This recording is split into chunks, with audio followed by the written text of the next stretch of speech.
everybody. Happy New Year! I can see Jeff's eyes moving. He's Jeff's been having a You're few, very a still few there. freezing I can problems see your with eyes his, flicking. Yeah. It's back, Happy I New think. Year. Happy 2000. Yeah, you're there. You're back, Jeff. You're back. You're with us. God bless. You're with us. Yes, that's maybe I'm sorry. a bit I of should have. maybe Yeah, a I bit should of a have taken rocky more show. time to find a better spot. Maybe a little bit rocky, but hey, Micah. Better than nothing, I guess.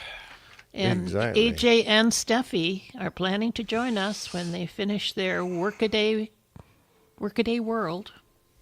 The three of us don't care about that stuff, but We got a couple of Sams now, don't we? we do. We have Sam Dawson, Sam Bullock. Yeah. Don't know if we got any more. We've always had a couple of Sams. Oh, right. Hi, I That's haul cool. boxes. Woohoo! Oh, Captain Boxes. And we love Captain Boxes. Or is he Captain At least Eyehole? I love him. I don't know about Jeff and Nick. Well, I don't actually love him so much, you know. Well, I think he flies Boeing. I think he's Nick, a so fine chap, yes. He's very witty. I love him. I He's love very him. witty. Love y'all. He is very twitty. Do you love all y'all? I love all y'all. Hi, CM Flyer. Who's CM Flyer? Do we know CM Flyer? CM, I think it's another Sam. Captain A-hole. They call me Captain. Captain A-hole. Nice. He must be fun to fly with.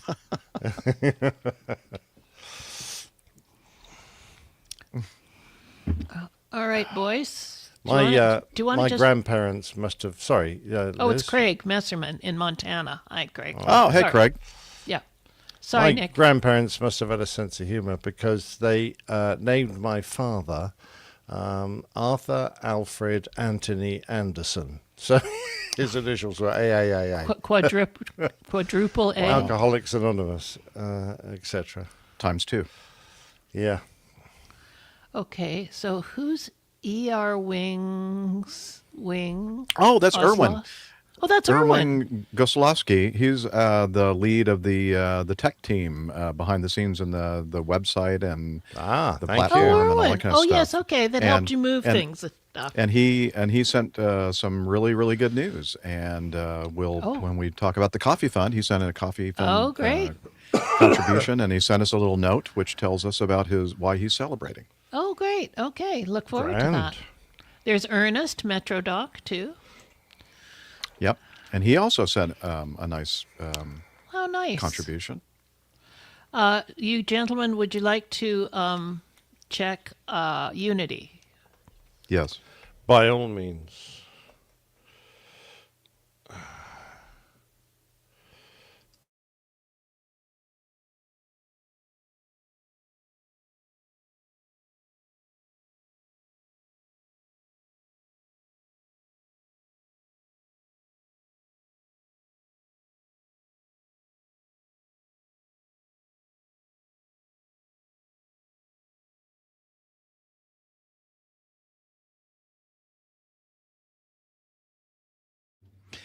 Well, as a matter of fact, yes.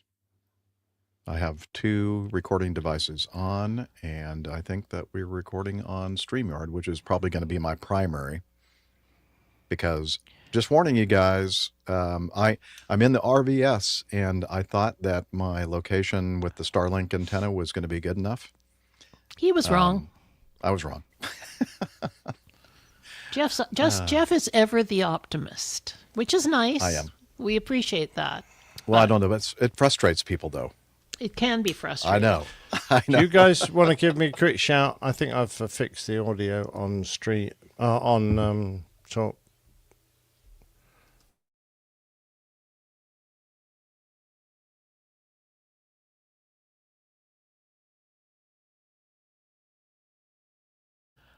We can I talk don't know about. why I we- talk at the we- microphone. We can when talk I'm- we can talk about the chat room now. That's 'cause good. The other microphone, the microphone I'm actually speaking to on Unity is there. And I'm talking to this one. Like, Yeah, does the thing. we're going like, we hear Yeah, you, it's but you're far over here. away. Yeah. Indeed. Yeah. Oh, so you guys are finished with Keynote. You don't need Keynote anymore? No? I am finished. Did you see that I put in a couple of slides for the getting to know us, and also I got the coffee fund slides Okay, in there. very good. Nick, you don't need it anymore? I was going to put a picture of a Okay. Lockheed Hudson in there, but I can't be bothered. You can't be That's bothered? all Okay. too hard. Okay, all right. Well, go ahead and throw that in the getting to know us or whatever somewhere so that I can put it in as a chapter marker. Put it in Evernote, you mean? Yeah, that's what I mean. What did I Yeah. say? I don't know. Who the hell Hang knows on a what I minute. said? Okay, I found a picture. Hold on a second. All right. Give me 2 minutes. All right, just a minute. No hurries. I keep getting Save in and out of image. Keynote, so I'm out now. So it's all yours. You have the Yeah, controls. You have the controls, Nick. Oh, speaking of Keynote, I need to get my Keynote all up and stuff. Yeah, that's what I just remembered there. But I'm deferring to our Captain Nick. He's in charge at the moment, which is kind of a scary thought. It is. Where did I stick I that? believe I'm flying a 330 in September. Oh, lucky you. Are you? Well, I'm not actually flying it. I would have to take a pretty quick course in doing it, but You don't just. It's not that long of a course. You well, just it is an Airbus. try to figure that's out where right. the buttons are. The button. Buttons. There's only two. The button. Oh, only two. Well, you'd be Take amazed off how and many land. people Take off and land. Yeah. That's, amazed What how about many cruise, people though? mess them up. Yeah. What about cruise? Who cares? It's a binary. Who cares about It's a binary. I don't like Tom Cruise Operation. myself. Right. Too short for you, huh? Get rid of that. No, there's something Okay, about there. him. Now, where's Keynote gone? There you are, Keynote. I see you. I see you. Let's see. I'm trying to find Evernote. Where are you, Evernote? Here you are. Isn't this riveting for you people in the chat room? This is really I'm riveted by riveting this podcasting. repertoire. No, what is it? No, repartee. Not repertoire. Yes, That's a repartee, different thing. exactly. Repartee. Witty repartee. Professional. That'd be a good band name, Witty repartee. And now playing. Did you listen to some of Ian Palmer's music, Jeff?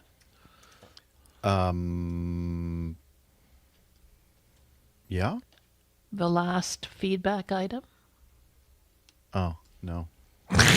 I know he's done zero show I prep. did. I get to a certain point. Ah, don't tell everybody. No, but I actually did listen to it when Tanya was talking about him, but I didn't realize that she had sent in this feedback regarding this with these links.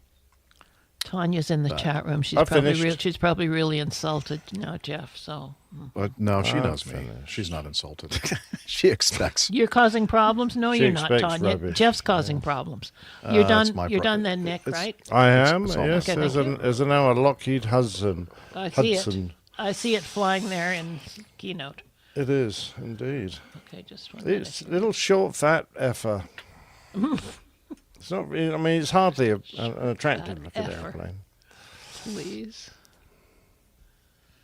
Neil sober. Golly, steady on, Neil. Are you doing a sober January thing or whatever they do? Oh, This is that a thing? They should do sober October. That would be much snappier, wouldn't it? Ah, sober that's what October. rhymes. Well, yeah. The further away from January, Jeff the needs better. a hug. No, he doesn't. He needs a kick in the ass. Now I really need a hug. Thank you, Tanya. I'll take the hug any day Right. from people that love me.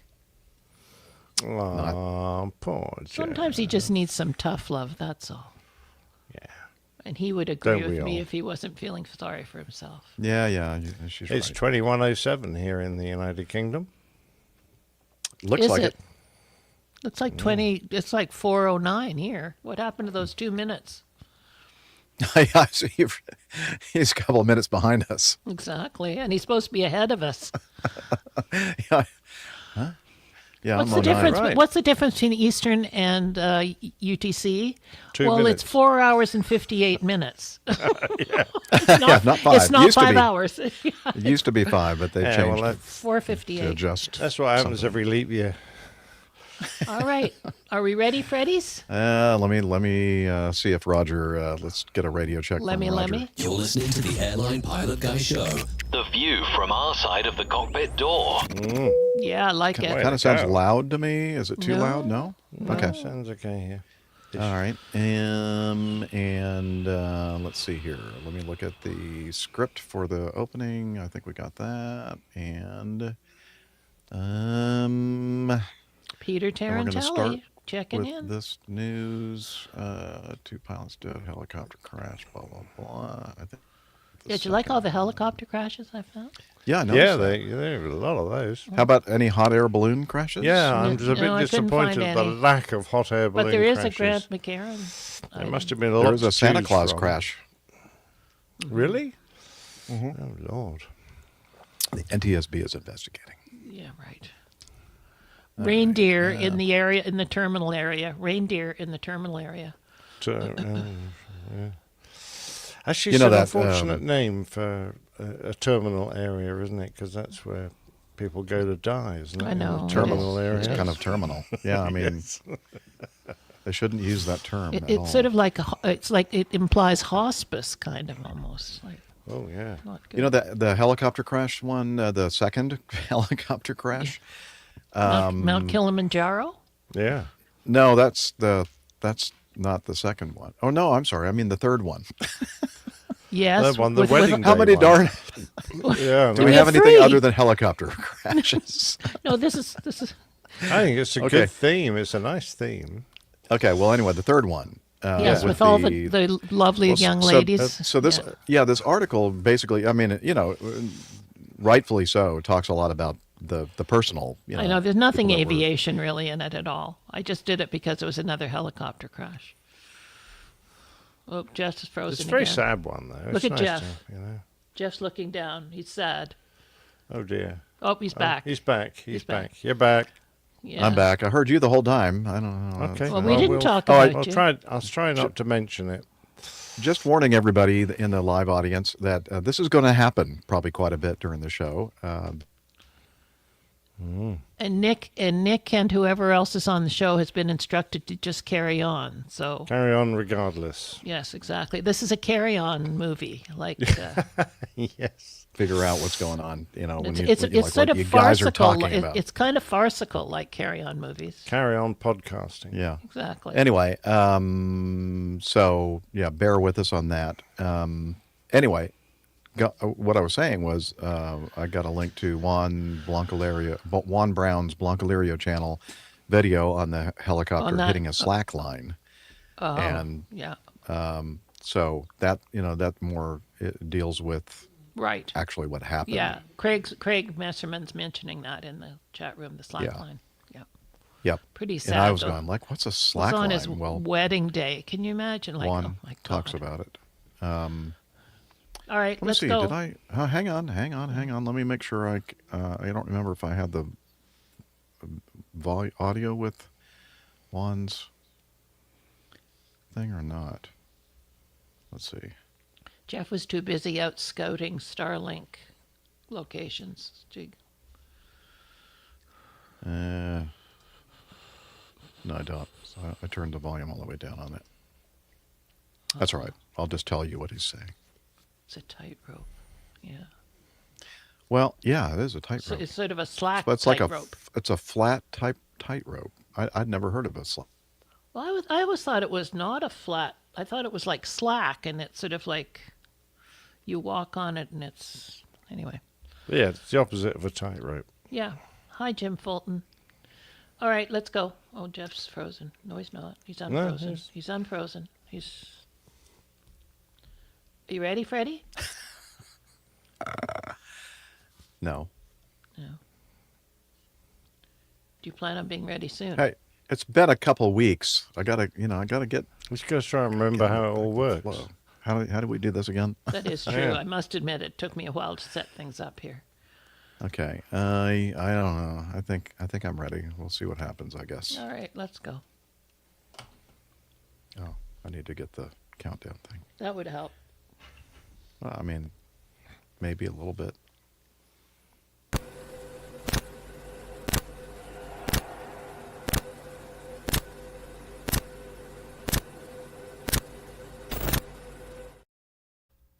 listening to the Airline Pilot Guy Show.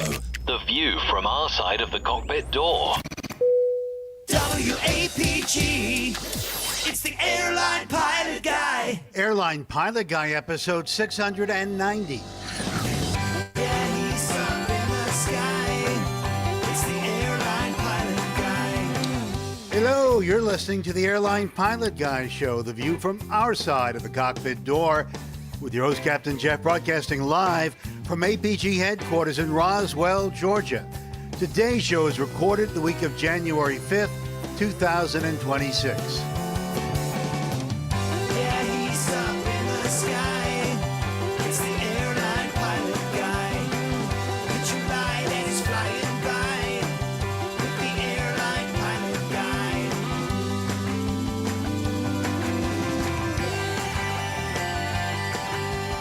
Guy. In today's episode, 2 helicopters collide in New Jersey, killing both pilots.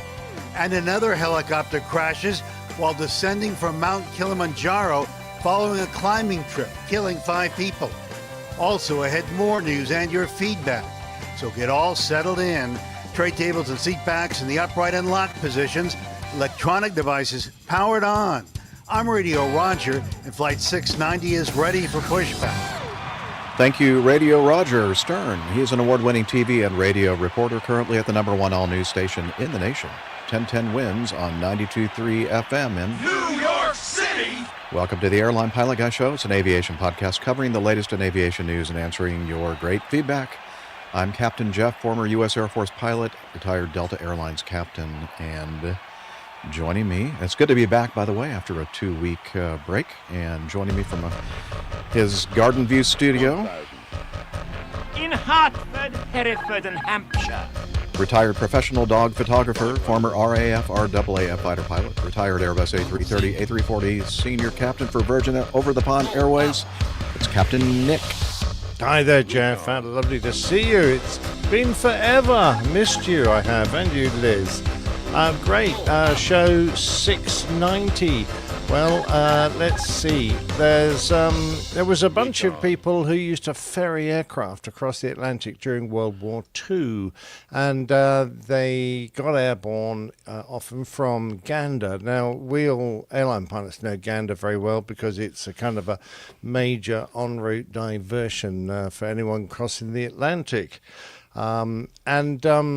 In the war, it was, of course, one of the closest airports to use, or airfields to use, for the sort of the blue spruce route that you fly across the Atlantic, going via Greenland and Iceland into Scotland. And it was important during World War II for American aircraft to be ferried across, and they even had a command, RAF Ferry Command, were in charge of a lot of these flights.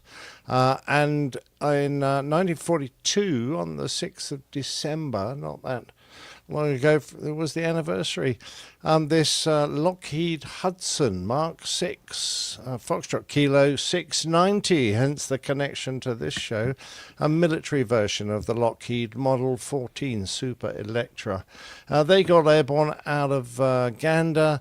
Their flight lasted barely 1 minute before they crashed, killing all 4. Now, records of accidents during the war were pretty scant. In fact, the only known record of what happened was because there were 2 Royal Australian Air Force personnel on board, so it was a mix, 2 RAF, 2 RAAF.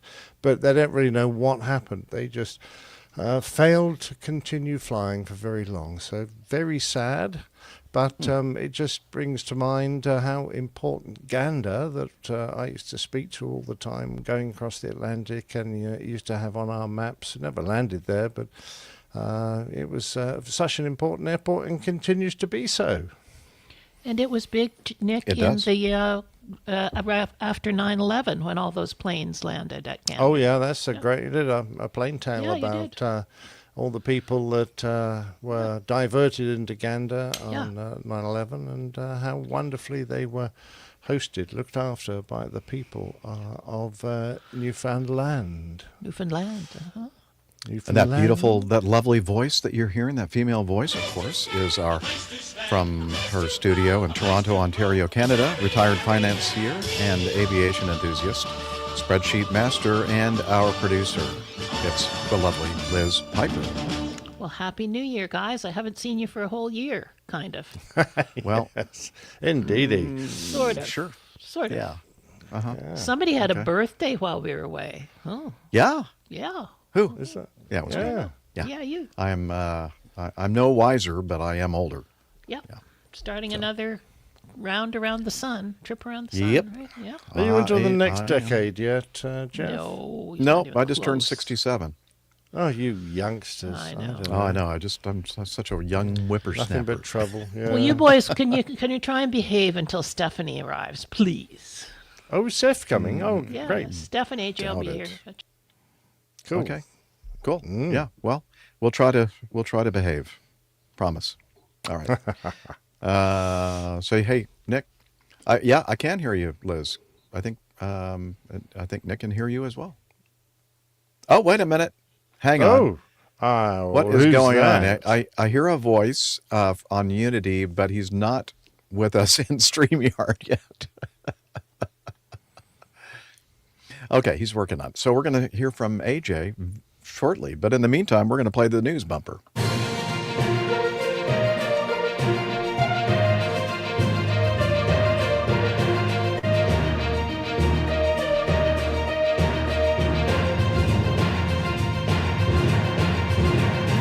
Stand by for news.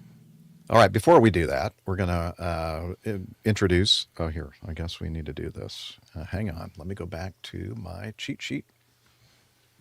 And this is also professional as normal.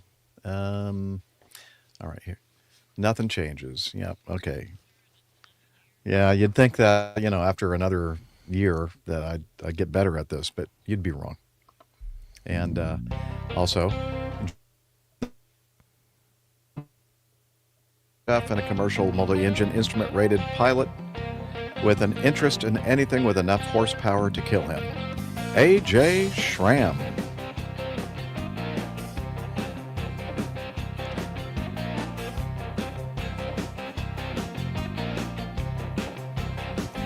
Shall I say it for him? Hi there, folks. This is AJ. Hi. Hey, going there. Yeah. Yeehaw. That was uncanny. How's it going, AJ? Better now that I'm selected the right audio source. But yeah, good to see you guys. I'm I glad feel like I we're haven't all seen you back since, in- like last year. In great form here. Indeed. Tip-top professional form. That's why you come here to the APG, right? Indeed. If you do, Yes. you're sadly, you're going to be sadly disappointed. Delusion. Yeah. Okay. So we've already played the news bumper, so I guess we should go to the first news item, which is the first of three news items regarding helicopter crashes. The first Nick's favorite thing. Yeah, I know. Well, just below hot air balloon crashes. Yeah. Okay, if we could put I'm going to add that to. Oh, I'm sorry. You do it. All right. Here, I've I'll do never this. said What that did you before say in my about life. professional?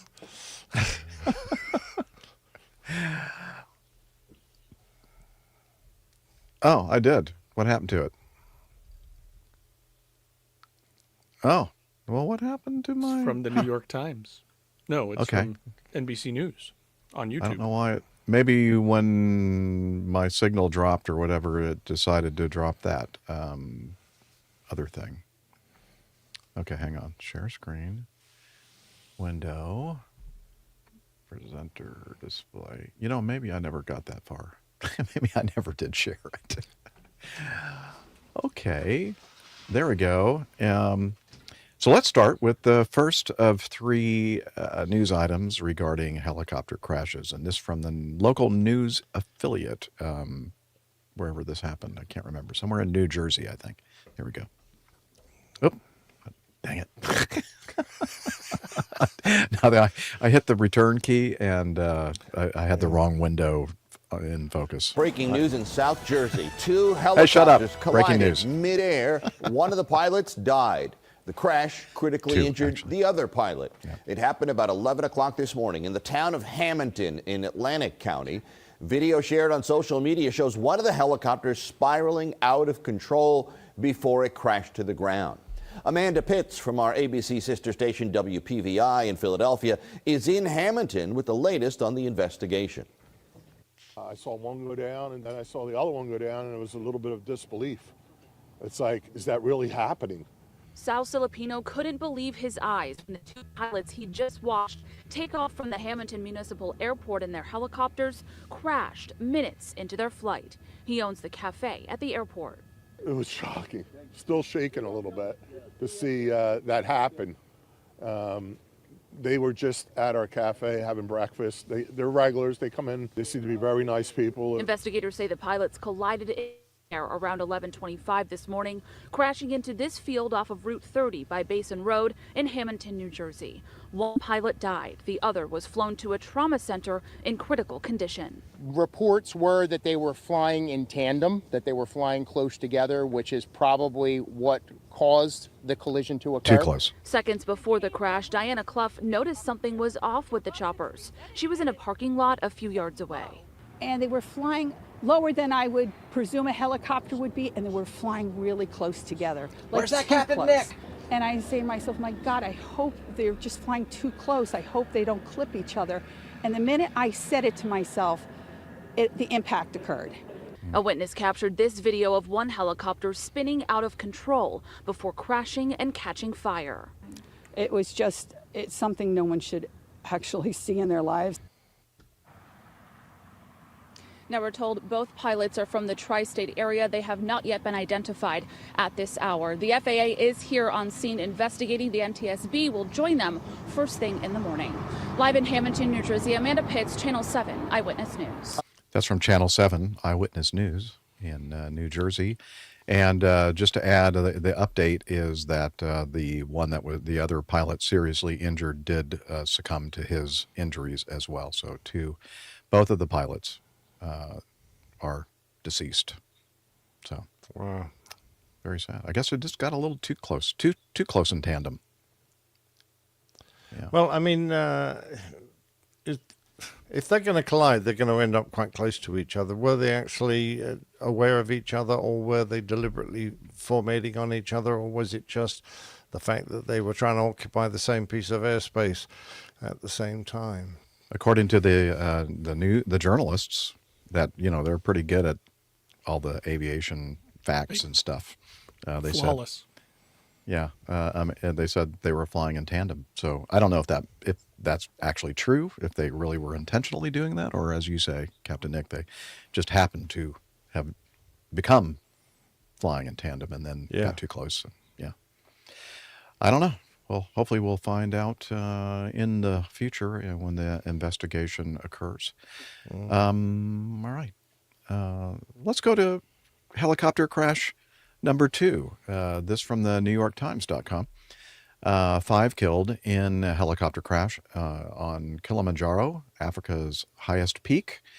The aircraft was on its descent from the mountain when it crashed around the Barafu camp area in Kilimanjaro National Park, officials said. 5 people, including foreign tourists on a climbing trip, were killed when their helicopter crashed while descending Africa's highest peak, Mount Kilimanjaro, the Tanzanian authorities said on Thursday. Tanzanian aviation and transportation officials were investigating the cause of the crash, which occurred late Wednesday afternoon. I'm not sure how long ago that was. Yeah, it was back in last year, December 25th.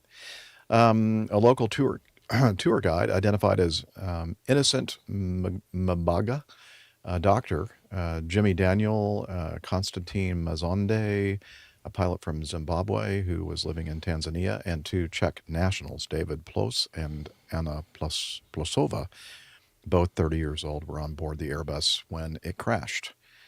Let's see, the Czech tourists had been on a 6-day trip that began on Saturday. they were on their descent from the mountain when the helicopter crashed.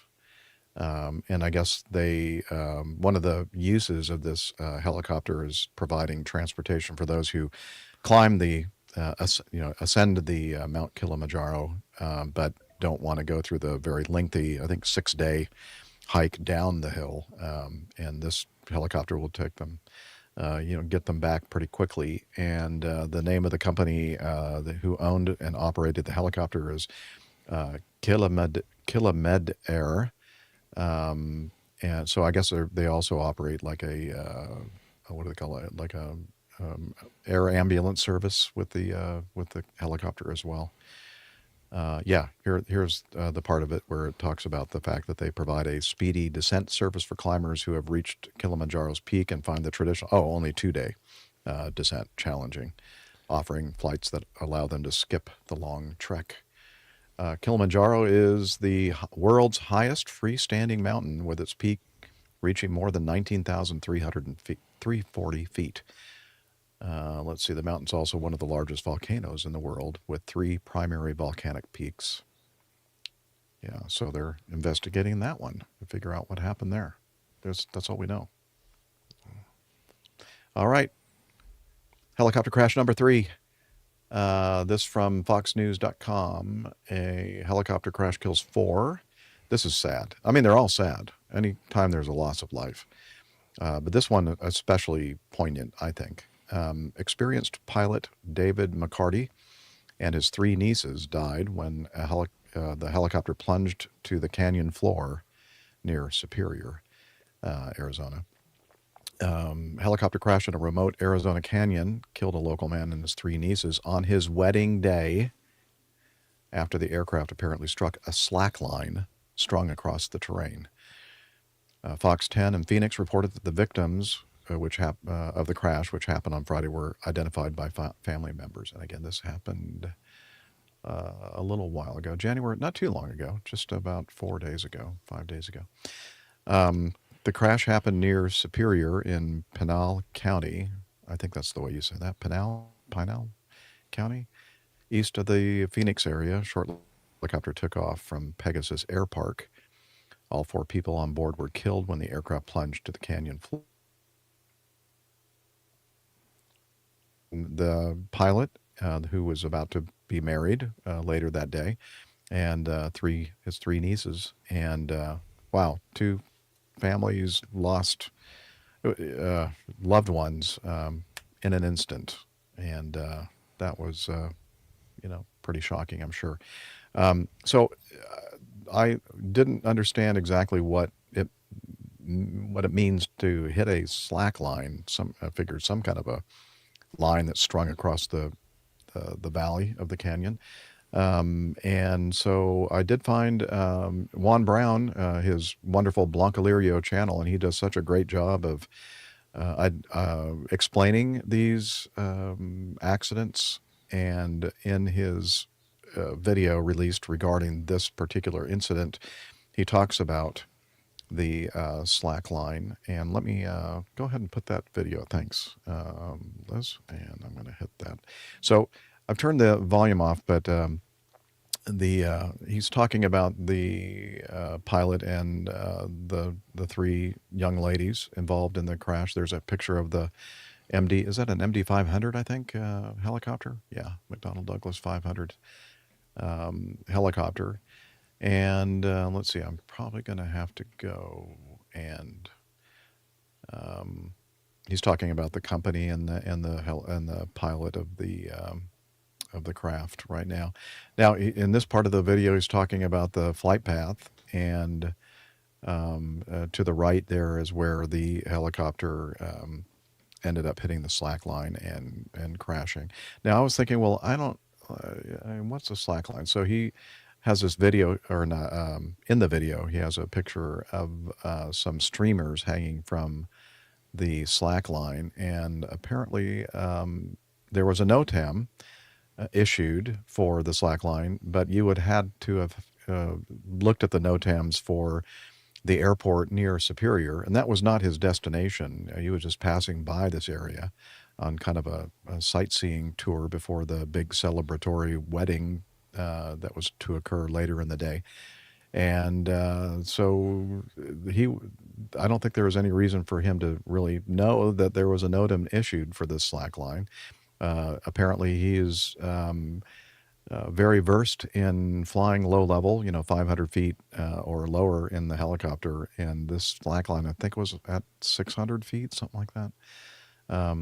In the video, he also talks about, what the whole thing is with the deal with the slack lines. And there's a website here called What is Slacklining? Basically, it's like a flat rope, or what was the term that one of our chat roomers, like a ratchet strap, that kind of size and thickness of a strap that people material. A web material, okay. Flat strap. And there's some pictures of people, actually crazy people apparently, that walk on these flat straps, these slack lines, and I guess they have some kind of safety tethers to keep them if they fall off, which I think they're wearing a harness because they just fell off. I think some people do it without. It depends on their level of it's the opposite of a tightrope. It's a slack rope. Well, I'll those are probably they are slackers, I think. So I'll tell you what, I'll in our show notes, I'll have that again, very informative video from Juan Brown, the Blanca Lirio channel. So you can, it's very informative, and you can kind of see what happened here. And it was, very, very tragic and sad, especially considering that the pilot was about to be married that day. And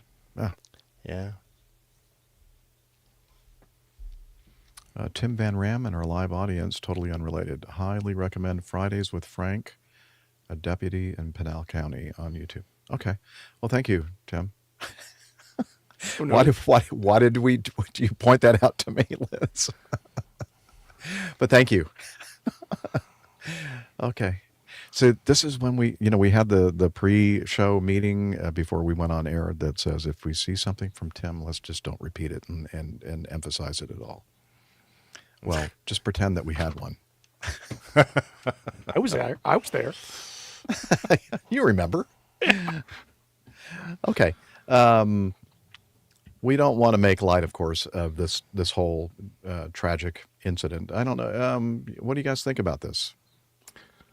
I think I'm going to have to change my schedule of activities for Saturday because it was helicopter tours and then slacklining. Oh no, right. Saturday. Oh, what's going on Saturday? I wonder. I think we'll find out. I don't know now. Getting to know us. Yeah. Oh, now you've changed your plans. Well, I'm glad you changed your plans because I'm not sure I want to participate in any of that.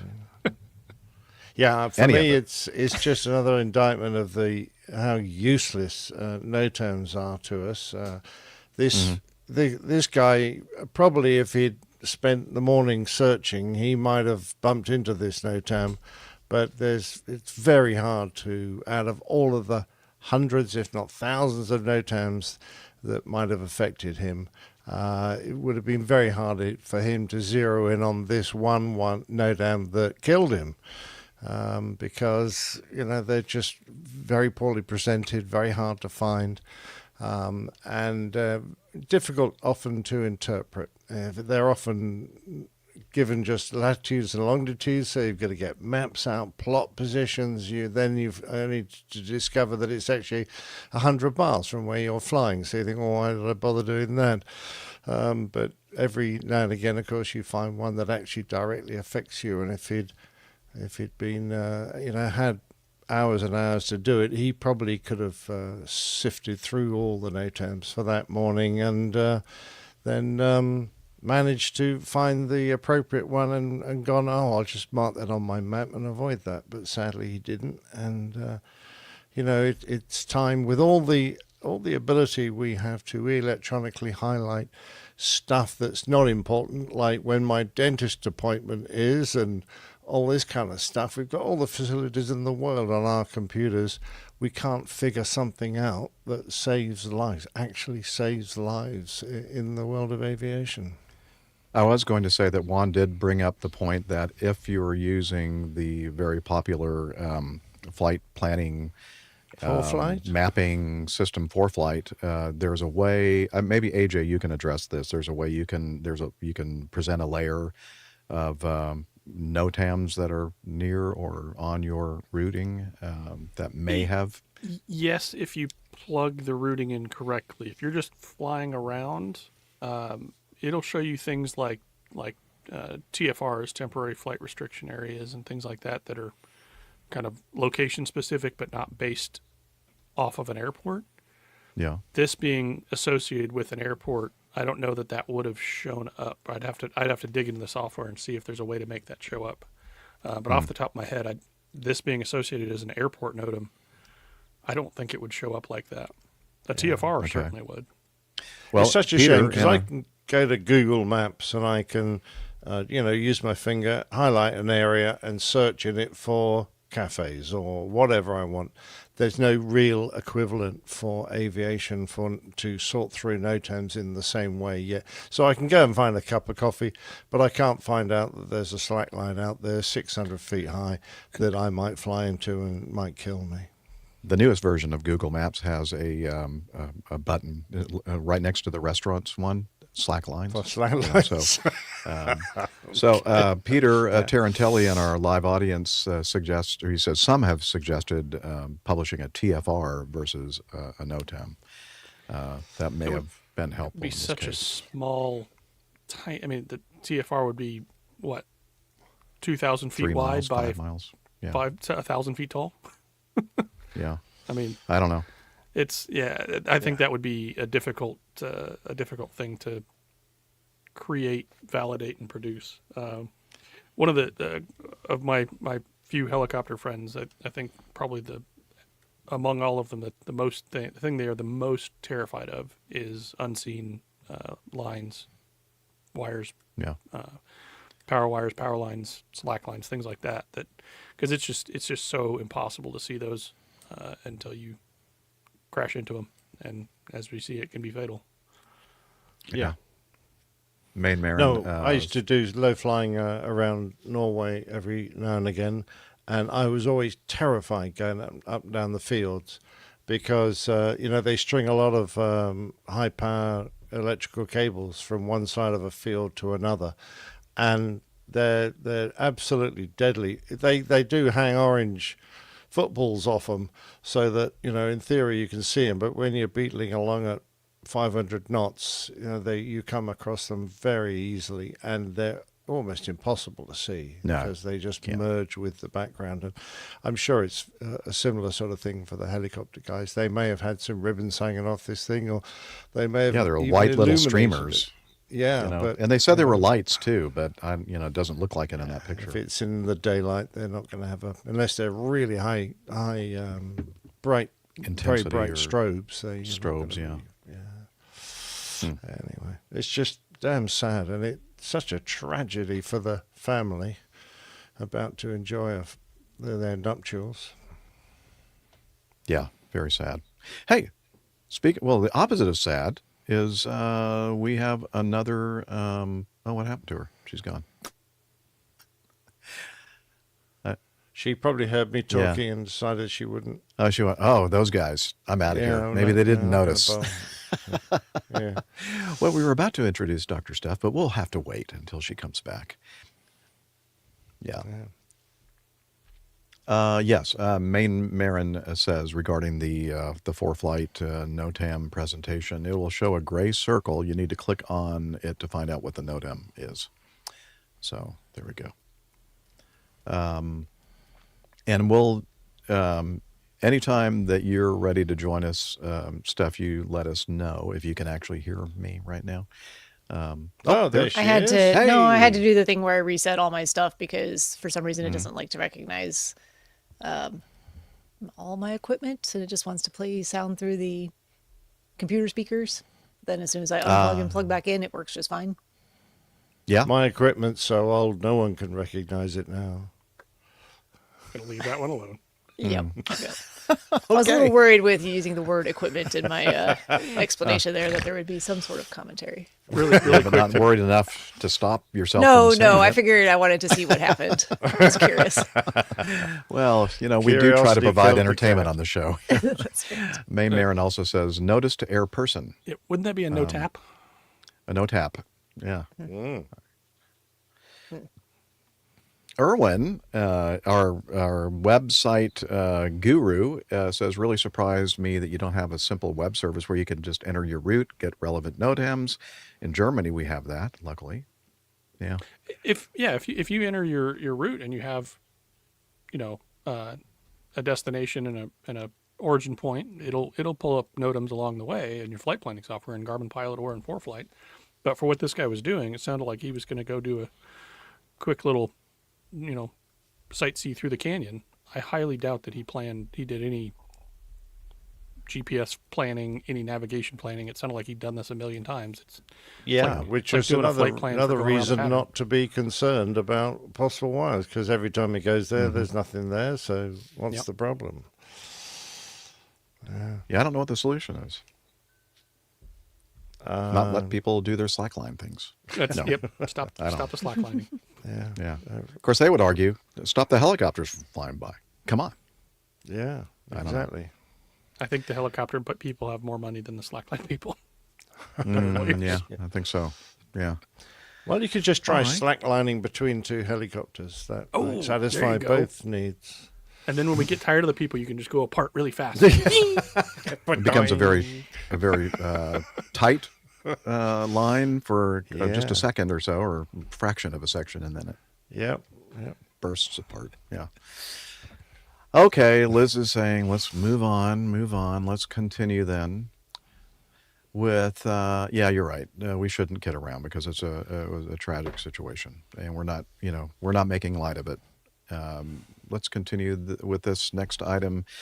This is from the dailymail.co.uk. This is an update on the Greg Biffle crash, NASCAR star Greg Biffle. The title says, loud pop was heard moments before the horrific plane crash that killed NASCAR legend Greg Biffle and 6 others. Now, we talked about this, I think, on our last episode a couple of weeks ago. And at the time, it had just occurred, I think, either that day or the previous day. And we were talking about the path and the erratic behavior and the readout of the altitude and airspeed. And I thought maybe it had something to do with, pedostatic instrumentation issues or whatever. And it didn't seem to us at the moment that it had anything to do with an engine failing, because we kind of surmised that if that were the case, we have checklist procedures, and we have, it's not like an urgent, the airplane's on fire kind of a situation. You have time. The airplane's certified to fly with one engine, and they would probably set up for a long, extended ILS approach to straight in final.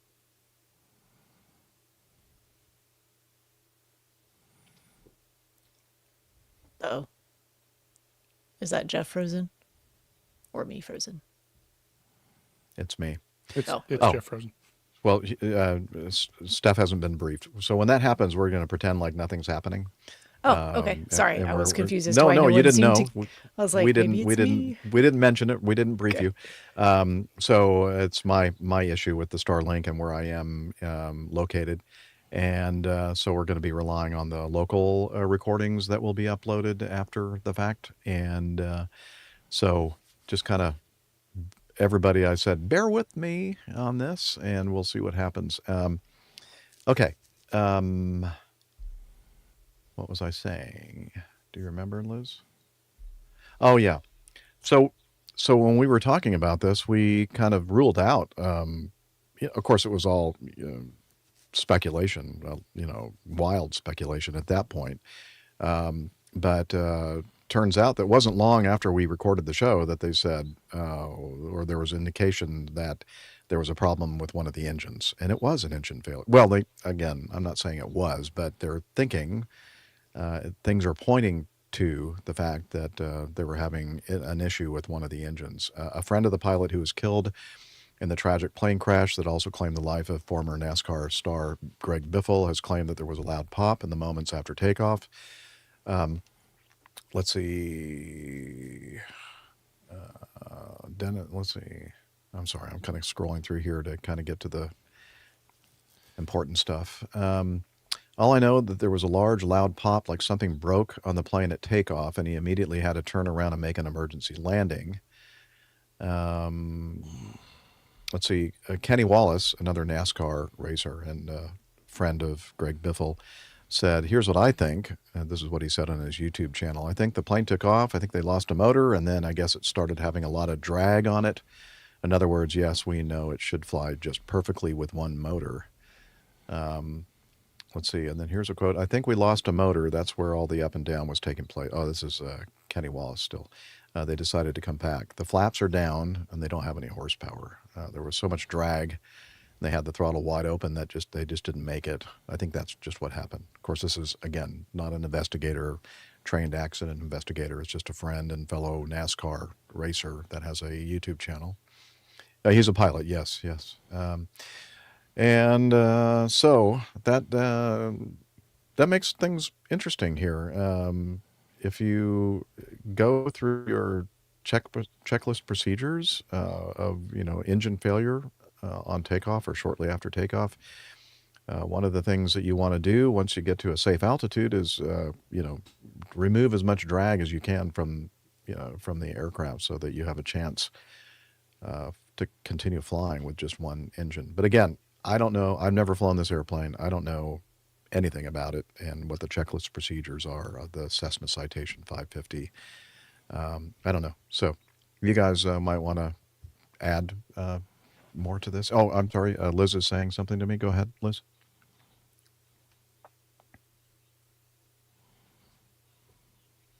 Oh, yeah. Yes, very good point. We were talking when we were discussing this shortly after the accident that we weren't sure if the airplane had a cockpit voice recorder or a flight data recorder. Turns out that the airplane did because they were operating as a Part 91, which does not require it. But I think the airplane was also certified for Part 135, and I think that in that case they are required to have a cockpit voice recorder. So there was one installed. And they did recover it, so that will be helpful, I think, in the investigation.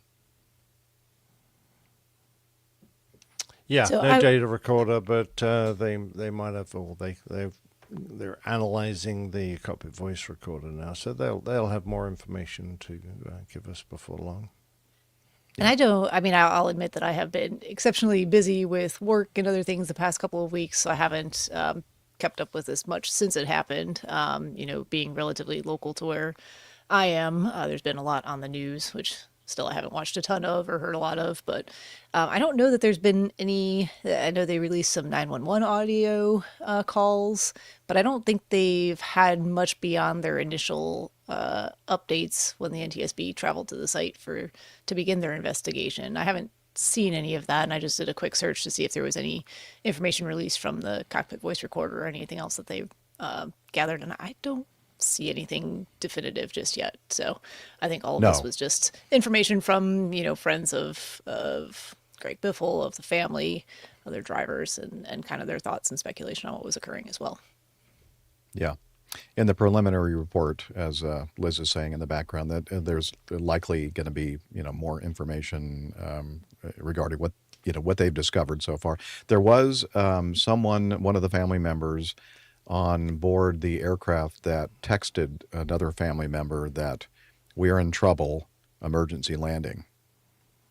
So that was, and I think there was also some kind of an audio.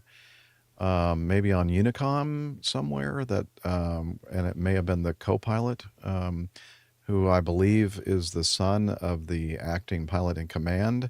It said something about it, it's something is running rough. I'm trying to find that quote here, and I can't seem to find it in the article. Maybe somebody else can. Yeah. Anyway, I do remember reading something that there was some kind of radio communication that shortly after the engine started having an issue, they said that it's something is running rough, and yeah, that was it. That's why they started focusing, I think, on the engine problem.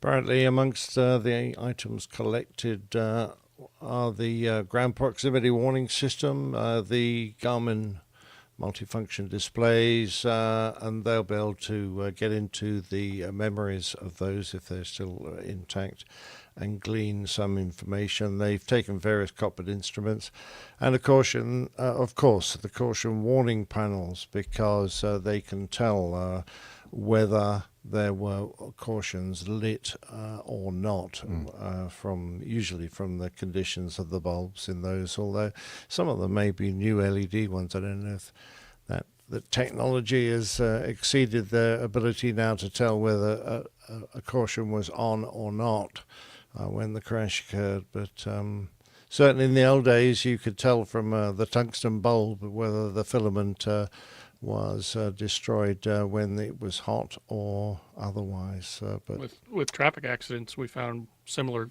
investigative technique with brake lights. You could find out if a brake light was on if the bulb had been broken, because the glass will actually melt to the tungsten before it burns out. Yeah, it's interesting. But with LEDs, it's a different kettle of fish, I'm afraid. Yeah, that's true. Good points. Good points. Yeah, I couldn't find it any of the articles we have in our news folder here, but I must have heard it somewhere else. But I could have sworn that there was some kind of a radio transmission from, maybe it was one of the YouTube channels I was watching, some kind of a radio transmission from the right seater. They're thinking, although they say in several of these articles that who was in what seat at the time. And they're pretty sure it wasn't Biffle. I think Biffle was in the back. He was a pilot, but he had not yet gotten a type rating on the 550 or whatever rating is required to operate the jet. So, yeah. So the investigation continues, and we'll definitely follow up on it when we get more information. And the preliminary report should be out in a couple of weeks, I'm thinking. So we'll definitely cover it then. Sad. All right. This from the Aviation Herald, this next item. It's a final report. An Air India Airbus A320-200, registration Victor Tango Echo, performing flight 850 from Pune to Delhi. I don't know if that... Pune? Okay. With 149 passengers and 6 crew. Oh, wait. Should I have done this then? Yes. It's got to be the right pronunciation. When ATC informed the crew to expect delays due to weather, the crew having Jaipur, India, as their alternate shown in the clear, entered a whole flight level 1 for 68 minutes with 2990 kilograms of fuel remaining. The crew decided to divert to their alternate, Jaipur, which at this time still showed in the clear with visibility above 2,000 meters and a few cumulonimbus clouds. However, did not obtain the latest METAR for Jaipur, which showed a sudden deterioration of weather.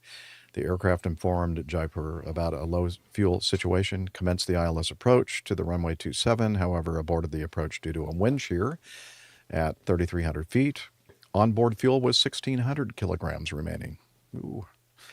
Seeing the weather was further deteriorating, and after considering their options, the crew decided to divert to Gwalior, India, declared Mayday fuel, and performed a visual approach to Gwalior's runway 24, completing a safe landing with just 464 kilograms of fuel remaining. Now, I tried to emphasize that and slow down, and so that you understood exactly what I just said. How many pounds of fuel? About 1,000. A little multiplied by 2.2. So 2.2. Yeah. So yeah, 1,022 pounds according to our producer. That's a big jet to have only that much fuel. That sounds like a reasonable amount of fuel for a Cessna Caravan.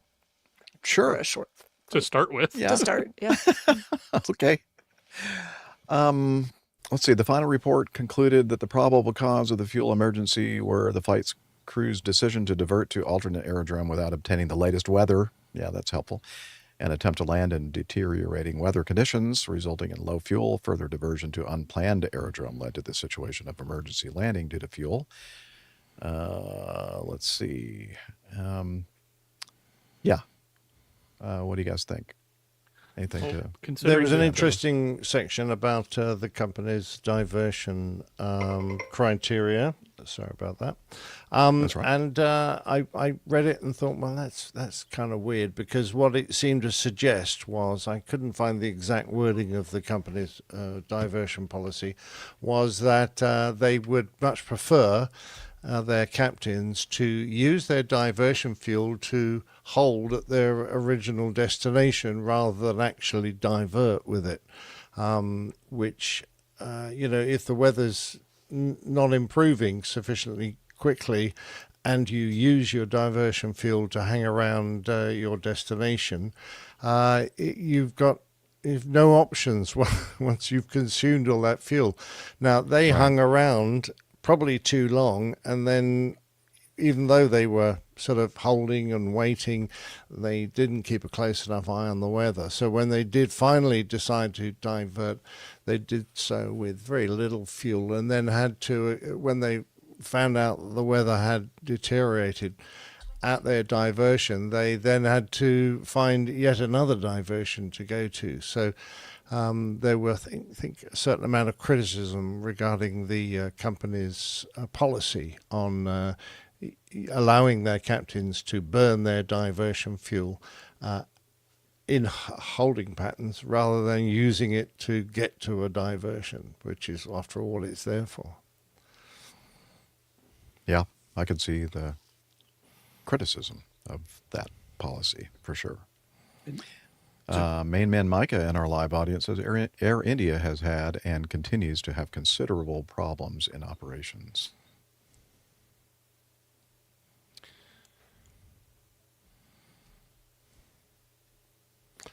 Yeah, they got so low on fuel. I mean, they did some of the right things. They initially declared minimum fuel, but when they got down to using their last 30 minutes, they declared Mayday fuel, which should really open, all the doors and facilitate a very rapid recovery from the situation. That's when they diverted to Gwalior. But hats off. They managed to carry out a visual approach. I mean, the crew must have been under some stress at that point, because with that little fuel remaining, I don't even know if they had enough on the 320 to do a go around and make a second approach. So it might have been, we're going to land off this, or we're going to parachute. The conservative. The conservative, I forgot my parachute, Captain. Dang it. The conservative fuel estimate on the 320 that I saw was it burns about 5,000 pounds an hour, and they had just over 1,000 left. So basic math says that's about 10 minutes. 10 minutes. Yeah, you should be able to do a visual circuit inside 10 minutes, but you're really hiding to nothing then. Well, hopefully, and your fuel gauges are accurate to that. Airbus, they're going to be there. Of course, fine. Okay. No concerns there. Obviously. Well, then I don't understand why the airplane just didn't land itself and say, "Okay, well, pilots, I gave you a chance." We're coming up to a bit of information about an airplane that does that, which I think is very clever. As a matter of fact, we're going to cover that right now. Thank you, Captain Nick, for that great Excellent. segue. This is Jay for the other hosts. Yeah, well, maybe AJ or Steph would like to take control of the new segment and talk about this. And just to let you know, I do have the audio of the circumstance when you want me to play it. Radio I vote for Steph. communication. I did the last one. Oh, okay. I can. Okay. I was going to say that AJ may know a bit more about the system than I do, but I'll read it and then he can jump in. Well, why don't you tag team it? Sounds great. All right. So this is a news item from, I guess this came from, the article itself is from Facebook.com. Does that sound right? Anyway, Yeah, it is. the title is First Garmin Save. So 6 years after it was first announced, Garmin has had its first save. They first announced the Safe Return feature in October of 2019, and this particular incident involved the G3000 feature. Was first certified for the Piper Malibu M600, which was the airplane involved in this particular incident back in May of 2020. And Nope, this is a King Air, actually. Oh, I'm sorry. Was it? Oh, it was. Yeah. I apologize. At least the picture's a King Air. It is a King Air. I'm sorry. I've scrolled past the picture at this point. So that's right. Why you should read the articles they're before just you pointing read the out articles. that. Yeah, I me know we just start threw this at you over again, like last second here, and Let me start over. my bad. No worries. I'm just going to read it as it says it. I was just trying not to like double read captions and things. Yeah. So 6 years after, never. Yeah. Starting over. 6 years after it was first announced, Garmin has had its first save. Garmin first announced, quote, Safe Return in October of 2019. The G3000 feature was first certified for the Piper Malibu M600 in May of 2020. After that, every manufacturer started to seek certification of this technologically advanced safety feature for their airplanes. Pilatus even switched over to Garmin avionics after swearing by Honeywell for years so that they could adopt this life-saving function. Yes, we have the same system in the SR22, G7, and the Vision Jet G2, but nobody has yet needed it. When the King Air pilot departed Aspen and became incapacitated over the Rockies, forget what day this was, it was on a Saturday, the avionics chose Rocky Mountain Regional, Bravo Juliet Charlie, for a safe touchdown. I think this is just a Facebook post, actually, so it reads kind of weird. Hopefully the pilot is recovering swiftly from his medical emergency, but we'll know more in the future. I'll hang on. I'm sorry to interrupt you. But we now know that there was no pilot incapacitation. There's a second article in here that talks about what really happened. And but do you want me to just skip to that one instead of just reading this Facebook post? Yeah, maybe. Okay. Yeah, this was sent in by Mark Van Ram, this next one from FlightRadar24.com. So go ahead, Steph, and, all right, and let do me that one. let me just do that one, and maybe we just include this one. Sorry, of course my dogs are deciding to add their own commentary at this Part point. of the ambiance. Alrighty, so this was Saturday. 20th December 2025, Garmin's Emergency Autoland was used for the first time in a real-world emergency situation. The Emergency Autoland system is designed to take control of an aircraft in the event of pilot incapacitation and safely land at a nearby airfield. A Beech B200 Super King Air, registration November 479er Bravo Romeo, operated by Buffalo River Aviation, was en route from Aspen to Denver on a repositioning flight with no passengers on board when the aircraft experienced a rapid, uncommanded loss of pressurization, according to Buffalo River Aviation. The Garmin Emergency Autoland system activated as designed. At the onset of the depressurization event, the two pilots immediately donned their oxygen masks per standard procedures.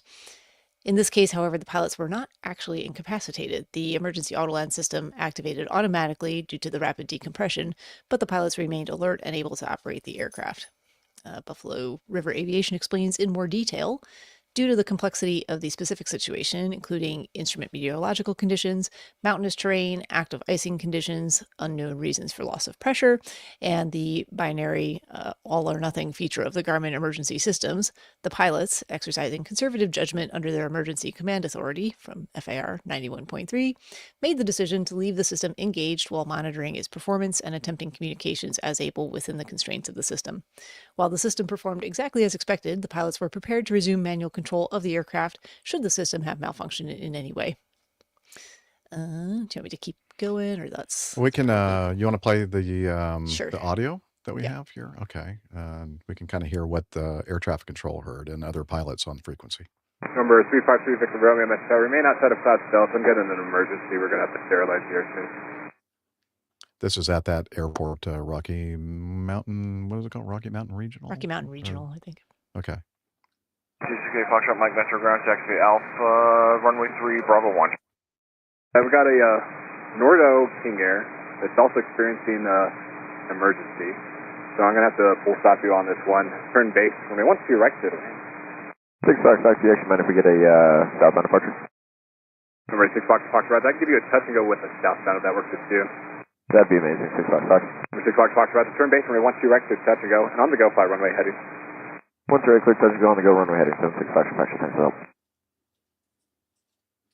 Check 292 Metro Ground Taxi Alpha, cross runway 3. The Dallas left, give you a call prior to engine start, and there might be additional delays. We do have an emergency inbound. Niner, Bravo, Romeo, pilot incapacitation.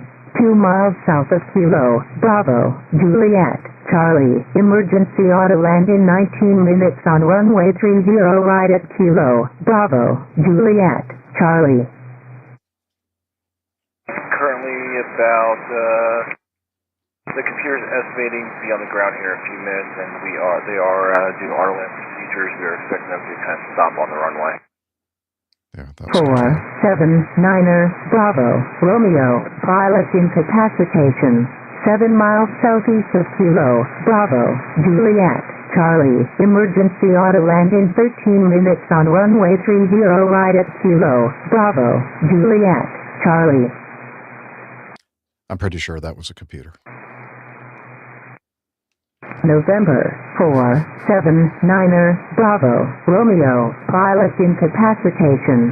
5 miles southeast of Kilo, Bravo, Juliet, Charlie, emergency auto land in 9 minutes on runway 30 right at Kilo, Bravo, Juliet, Charlie. Aircraft November, 4, 7, Niner, Bravo, Romeo, pilot incapacitation. 6 miles southeast of Kilo, Bravo, Juliet, Charlie, emergency auto land in 4 minutes on runway 30 right at Kilo, Bravo, Juliet, Charlie. Niner Metro Tower, if you can hear me, any runway, clear to land. Wind 350 at 6, altimeter 3000. Open the pod bay doors. November, 4, 7, Niner, Bravo, Romeo, pilot incapacitation. We'll 2 miles self-destruct. southeast of Kilo, Bravo, Juliet, Charlie, emergency auto land in less than 1 minute on runway 30 right at Kilo, Bravo, Juliet, Charlie. Did it sound a little more excited on that one? What? Did it sound a little bit more excited on that one? Yeah, yeah. Little less it's getting than 1 really minute. getting Becoming into more this urgent. now. We're closer. We're closer. I'm just getting excited that this audio is almost over. 589 Metro Tower. The airport is currently closed to just either Boulder or Erie for your landing. We're not sure an ETA on when it's going to be back open. At least 30 minutes. 70 X-ray affirmative, no ETA, maybe 30 minutes an hour. We're not quite sure at this point. You know, I thought when I was preparing the audio, I thought there was like one little part of it where it sounded like the pilots, the human pilots on board the King Air, actually said something on the radio, but maybe I'm mistaken. I have thoughts on that. We'll finish out this audio, and then I have questions, actually. Okay. Well, actually, that's the end of the audio that I have. Yeah, go ahead. So here's my questions with this, and obviously I didn't keep up with this story beforehand, but if the pilots are not actually incapacitated, and it sounds like it is kind of a binary system, like it was activated, there's some way to take manual control back from the system if necessary, but they elected to continue with it because of the, call it the nature of the emergency, the weather conditions, whatever you want to add on to that list of things that they felt that was the safest option to do. The system is broadcasting that the pilots are incapacitated, and that makes me think that there's a medical emergency on board. So surely they've activated all kinds of medical resources to meet this aircraft. And they're going to find out that it's, they're not actually incapacitated when they arrive. Yeah, when they taxi up to the FBO. Right. And so, when this first came out and everybody thought that this was a real pilot incapacitation and the system landed on its own, and it did, but it really wasn't necessary. And I think it kind of, I'm sorry. Well, it ended up closing the airport. There's an emergency going on. Medical resources being marshaled that maybe weren't necessary. It doesn't say anything about the radios not being functional with whatever was going No. on. If the radios were functional, then you would. But maybe that's the other problem. Maybe there were no radios The system available. the system locks into that Does frequency, it? and I don't know if it lets you talk or not. It's interesting. But it won't. So I- think I about it if sus- you have some a non Passenger or something who doesn't right? know- and they right. start trying to play with a frequency or figure something out. Right. Oh, and then blocking So, all the so it other blocks that out, so you transmissions. can't change the frequency. Yeah. I suspect that the pilots weren't really sure how much they could mess about Mess with with the it. aircraft without Right. disengaging or making a mess of the approach that it was trying to do. And it had picked an airfield they probably may not have been familiar with, they may not have even had charts for. And they thought, well, the airplane knows what it's doing, let's just let it get on with it. And I can understand they've had a depressurization, so they want the airplane on the ground. They're still in fairly high terrain, and they probably thought that was the safest thing. And they can always send the ambulances back home again. So True. I'm thinking like they're going like, oh, hey, this is cool. This emergency I'm landing sure thing there's is like, let's see how it does. Let's just sit back and watch it. I guess Well, I would try yeah, to we're maybe figure getting out some way paid. to alert people to say, hey, this is what the system's doing.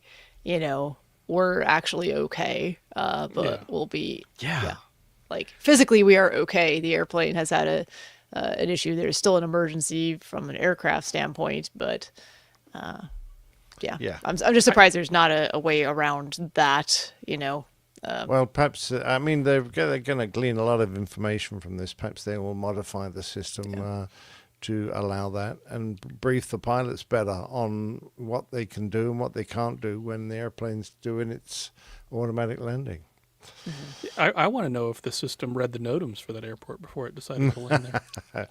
Good point. It Yeah, probably has what instant access to all of them and doesn't need to actually read. It just has it available and knows. Yes. But yeah, I agree with a comment from Chuck in our chat room here. The company standing by the pilot's decision. I'm not disagreeing with the pilot's decision. I'm just mostly kind of surprised that there's not some way around being able to use the radio, talk over it. It makes sense if it's, you know, you're trying to prevent a panicked passenger from disengaging the system, but gosh, there's got to be some workaround for that. Yeah. Yeah. Wow. Well, yeah, that was an interesting, good for Garmin and its system and it, you know, the first save, I guess they can still qualify it as. It was a Well, it's real a world test of demonstration. the Yeah, exactly. Yeah. Okay. Well, that's pretty amazing. Well, Main Man Marin, it's not Main Man, Main Marin in our live audience. Getting Main Man Micah and Main Marin mixed up. Too many Mainers up there. JFK controllers still would have gotten in an argument with that automated system. Wow. Well, you know what? That's a great segue to our final news segment article, and it involves a video. Liz, if you'll put that in the on the stage there. Thank you. This happened on the 9th of December, 2025 in New York. JFK, an Emirates Airbus A380-800, registration Alpha 6 Echo Oscar Lima, performing flight 69 Romeo from Dubai International Airport, United Arab Emirates, to New York John F. Kennedy International Airport. After landing, was instructed to taxi to the gate and to monitor ground frequency. But a few moments later, the controller changed the taxi route, and this call confused the pilots. For some reason, the flight crew didn't change the frequency. Later, the controller called them again and instructed to switch over to ground. The pilot said that taxi instructions were unclear and there was no need to be rude, and recommended him to be more professional. Okay, so like the blue touch paper I'm sure and he took retire that just immediately. calmly and had no issues at all. Well, you know, to be honest with you, I have not listened to this yet, so we're all going to hear this for the first time together, I think, or maybe not all of us, but you know, let's see what happens here. This is from Real Radio Communications. What is it called? You can see ATC, I think. Something like that. All right, 69 Romeo, super, turn right, Zulu, cross runway 31 left, and hold short of Juliet. Right on Zulu cross, runway 31 left. Hold short of Juliet, Emirates 69 and Romeo Super. Okay, so they're showing on the diagram here, crossing 31 Emirates left. 69 Romeo Super, give way to British, then taxi via Juliet, hold short of runway 22 right. Give way to the British Airways, taxi Juliet, hold short, runway 22 right, Emirates 69 and Romeo Super. Okay, so far so good. Emirates 69 Romeo Super, traffic no factor, turn left Juliet, hold short of 22 right. Turn left on Juliet, hold short 22 right, Emirates 69 and Romeo Super. Okay. It's holding short of 22 right. Emirates 69 Romeo Super, cross runway 22 right, taxi right on Alpha to the ramp, and monitor ground 1219er. Okay, that's clear. Right on Alpha. Cross runway 22 right, right on Alpha, and monitor ground 1219er. Just for information, our spot is occupied. Okay, the gates Okay, are Roger, occupied. make the right on Alpha and continue short of Delta. Cross 22 right, right on Alpha, hold short of Delta, Emirates 69 Romeo Super. Okay, so it shows them crossing 22 right. Emirates 69 Romeo Super, correction, go straight ahead Alpha. Straight ahead Alpha, short of Delta. Straight ahead on Alpha, hold short of Delta, Emirates 69 Romeo Super. Thanks, and don't stop. Got a 777 crossing behind you. Emirates 69 Romeo Super. Ground Emirates 69 Romeo Super. Hey, I told you not to stop. You need to keep your speed up. Traffic is on the runway behind you. Expediting, can you please confirm, do we hold at Kilo Delta? Delta, single Delta. You're going all the way around the airport, so keep the speed up. Straight ahead Alpha, short of Delta. Alpha, hold short of Delta, keep the speed up, Emirates 69 Romeo Super. Okay, and they haven't switched over to ground control yet. They're still on tower. They're going around Alpha. Emirates 69 Romeo Super. Go ahead, Emirates 69 Romeo Super. Should be with ground point niner.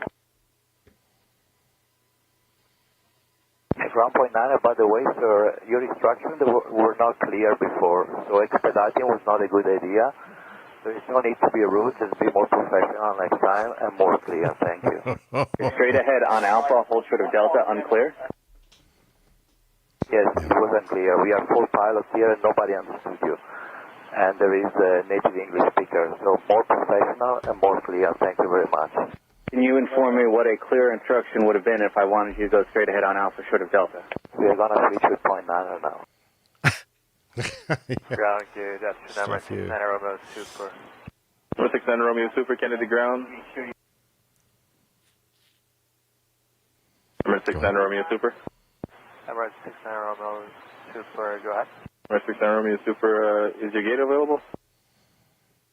Negative, not available, Emirates 69 Romeo Super. All right, number 69 Romeo Super, Roger. And was there some confusion with the instruction when you, after you landed 22 left? Hey, farm, Emirates 69 Romeo Super. Roger. Just for clarification, what was the confusion at number 69 Romeo Super?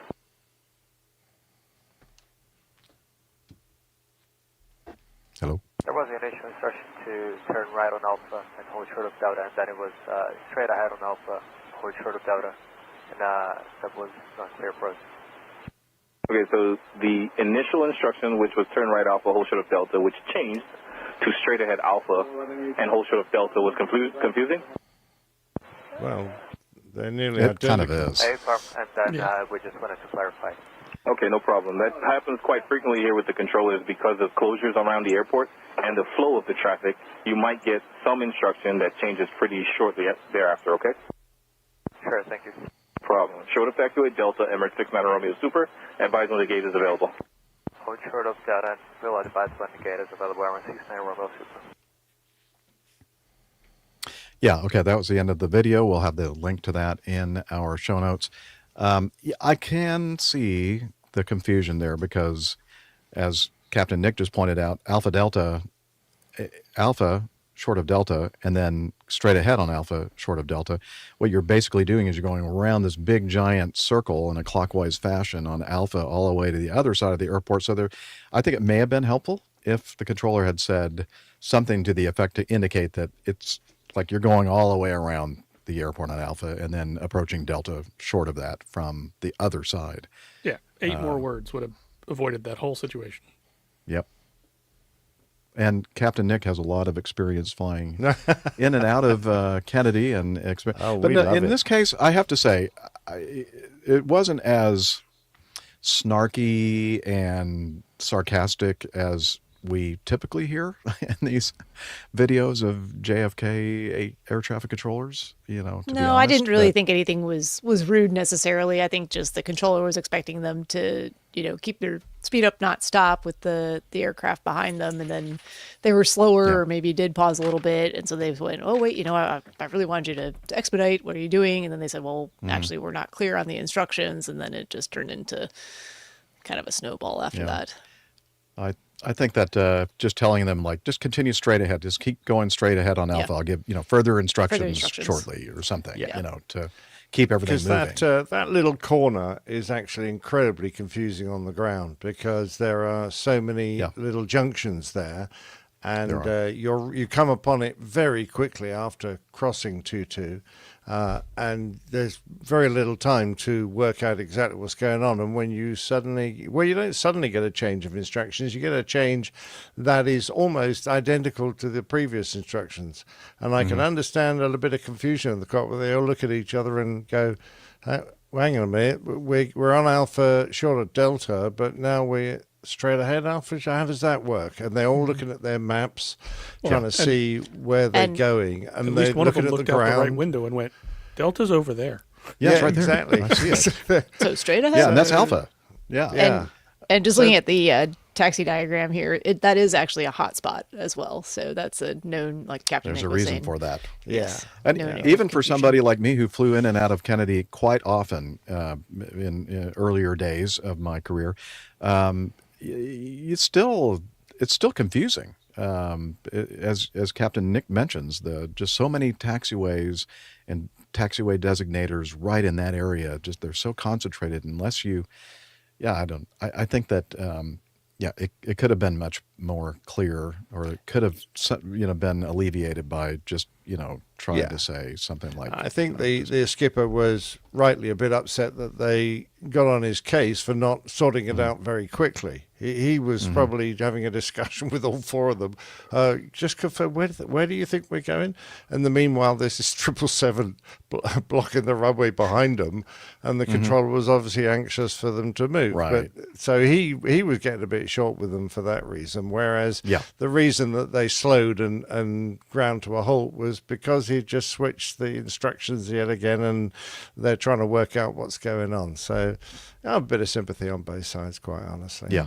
And Liz makes a very good point that she thought that the ground controller, when they switched over to 0.9, did a pretty nice job of trying to sort of smooth things over. And so what exactly was it that was, not clear and whatever? Yeah, he was definitely non-confrontational. Maybe but we could do some process improvement here, kind of a tone, as opposed to we're right, you're wrong. And but I could certainly see how that tower controller could have been screwing himself into the ceiling, because he's just cleared that 777 right behind and that's an active runway, so they. Which, for the record, he did that to himself. Yes, yeah, you're right. That's just what I was Yeah, gonna coming say. from our person who is in air traffic control world quite often. Good point. Good point. He definitely set himself up for that. Yeah. All right. Well, and I believe, did somebody, let's see, that was Mark Van Ram, several of our, and Kevin St. John, both are from our APG communities, sent that in. So we just wanted to mention that. And now it is time for one of my favorite parts of the show, which is called Getting to Know Us, which is our way of getting all caught up with the hosts on this show and what we've been doing since the last time that we were together on the show. So, and as also mentioned, and many of you are aware of, if you're listening to this relatively soon after we've published it, we have been not there for a couple of episodes, or actually not. We're on the next episode, 690, but we have taken a little bit of a break over the Christmas holidays. Yeah, 2-week break. So, so I'm sure we have a lot to talk about. And yes, we're back for sure. So we'll be doing 4 episodes next week? We will not, no. Oh, no, come on. We could do 4. Yeah, no problem. Don't think so. Got plenty of news. I'm sure there'll be some more helicopter crashes before. At least 1 or 2 between now and then. Yeah. Bound to be we some always more have of that those. for sure. Okay, well, so who would like to go first? Was that somebody raising their hand, Dr. Stubb? I saw Steph. No, I was scratching my head because I'm looking through photos to make sure if that you I do that in an did auction in the house, past. you'll find you bought yourself a $10 million. Well, to be fair, I think there was some Picasso. lag there where I was already scratching my head, and then he said, "Who wants to go?" Look, she just voted again. She raised her hand. Oh, yeah. You just bought another car. Yeah, exactly. Sorry. Liz is saying AJ. She nominates AJ. Go first. Okay. Okay. So yeah, haven't seen you guys since before Christmas. Which, by the way, belated happy birthday, Jeff. Oh, thank you. Yeah, had a great Christmas.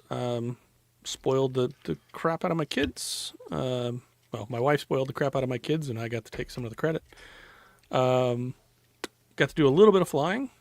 Just this past weekend, got to take the whole family down to a little airport called Peach State Aerodrome.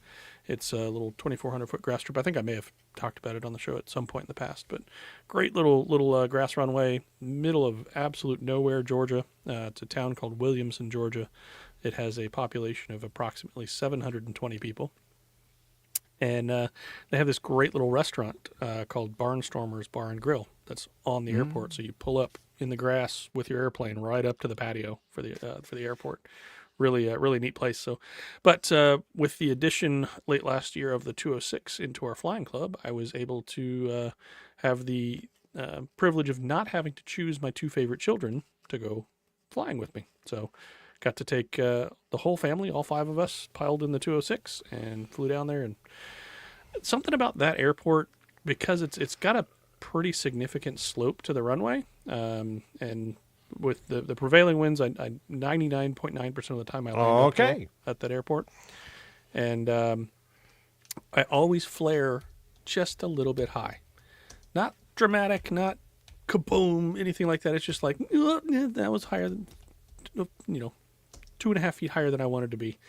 And so it just kind of plops in. But the nice thing about the 206 is it's also got nice, big, giant, squishy tires on it. So still a smooth landing, but that went well. Let's see, what else? From Victoria, where? Since I've been on, I think my first induction into, I got inducted into the Civil Air Patrol, Squadron Number 1 in Atlanta. So that was all done and official last Monday. So cool. Getting working on my checkouts stuff to get checked out to fly in their airplanes and start doing some transport missions and some cadet orientation flying and stuff like that. So that's been nice. A lot of fun, pretty interesting stuff. A lot of learning. 'Cause they're very, very rigorously procedure oriented, being an Air Force auxiliary program. So a lot of hoops to jump through and whatnot. Where's that airport again? Which airport? AJ? The airport, the short field, Peach State? It's their identifier is Gulf Alpha 2. It's just well, south that doesn't help me. of- Where's it near? So if you go south of Hartsfield, do you know where Speedway Airport is, Terrafield? Yeah. Just south of there. It's like maybe 6 or 7 miles south of there. Okay, because the reason why I'm asking is that I've mentioned the RVing Harvest Host membership thing before, and I swear that is one of the locations that they have where you can actually park at the airport. Is it near Griffin? What city is it next to? What? Williamson or Zebulon. Okay, would be the help me. closest. It's north of Griffin. Okay. 45 minutes drive north of Griffin. Okay. Well, I'll continue to try to find it, but as soon as you talked about it, I went, wait a minute. I think that's a Harvest Host location where because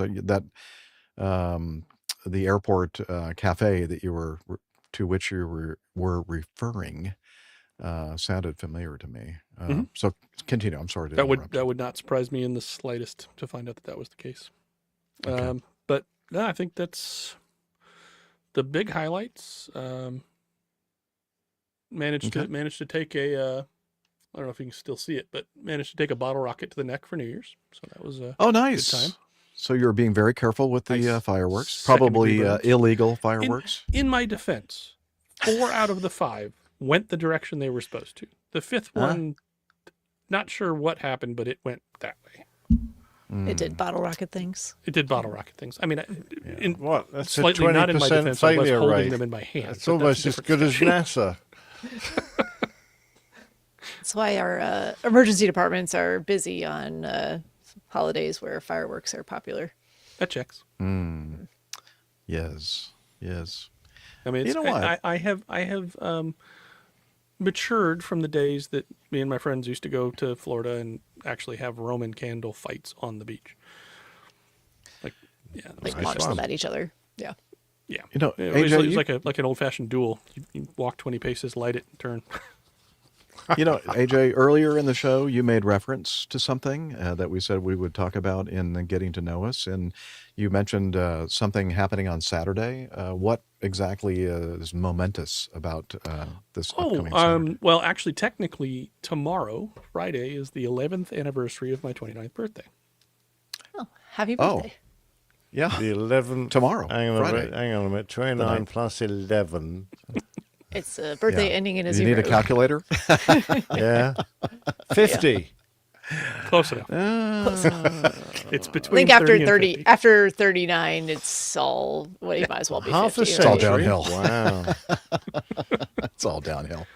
So yeah, hopefully we're doing a little get-together thing on Saturday. So hopefully Jeff Yeah. can make it. You cooking another one I of those hope to. steaks? I Nick will be right over. trying not Yeah. to do any cooking.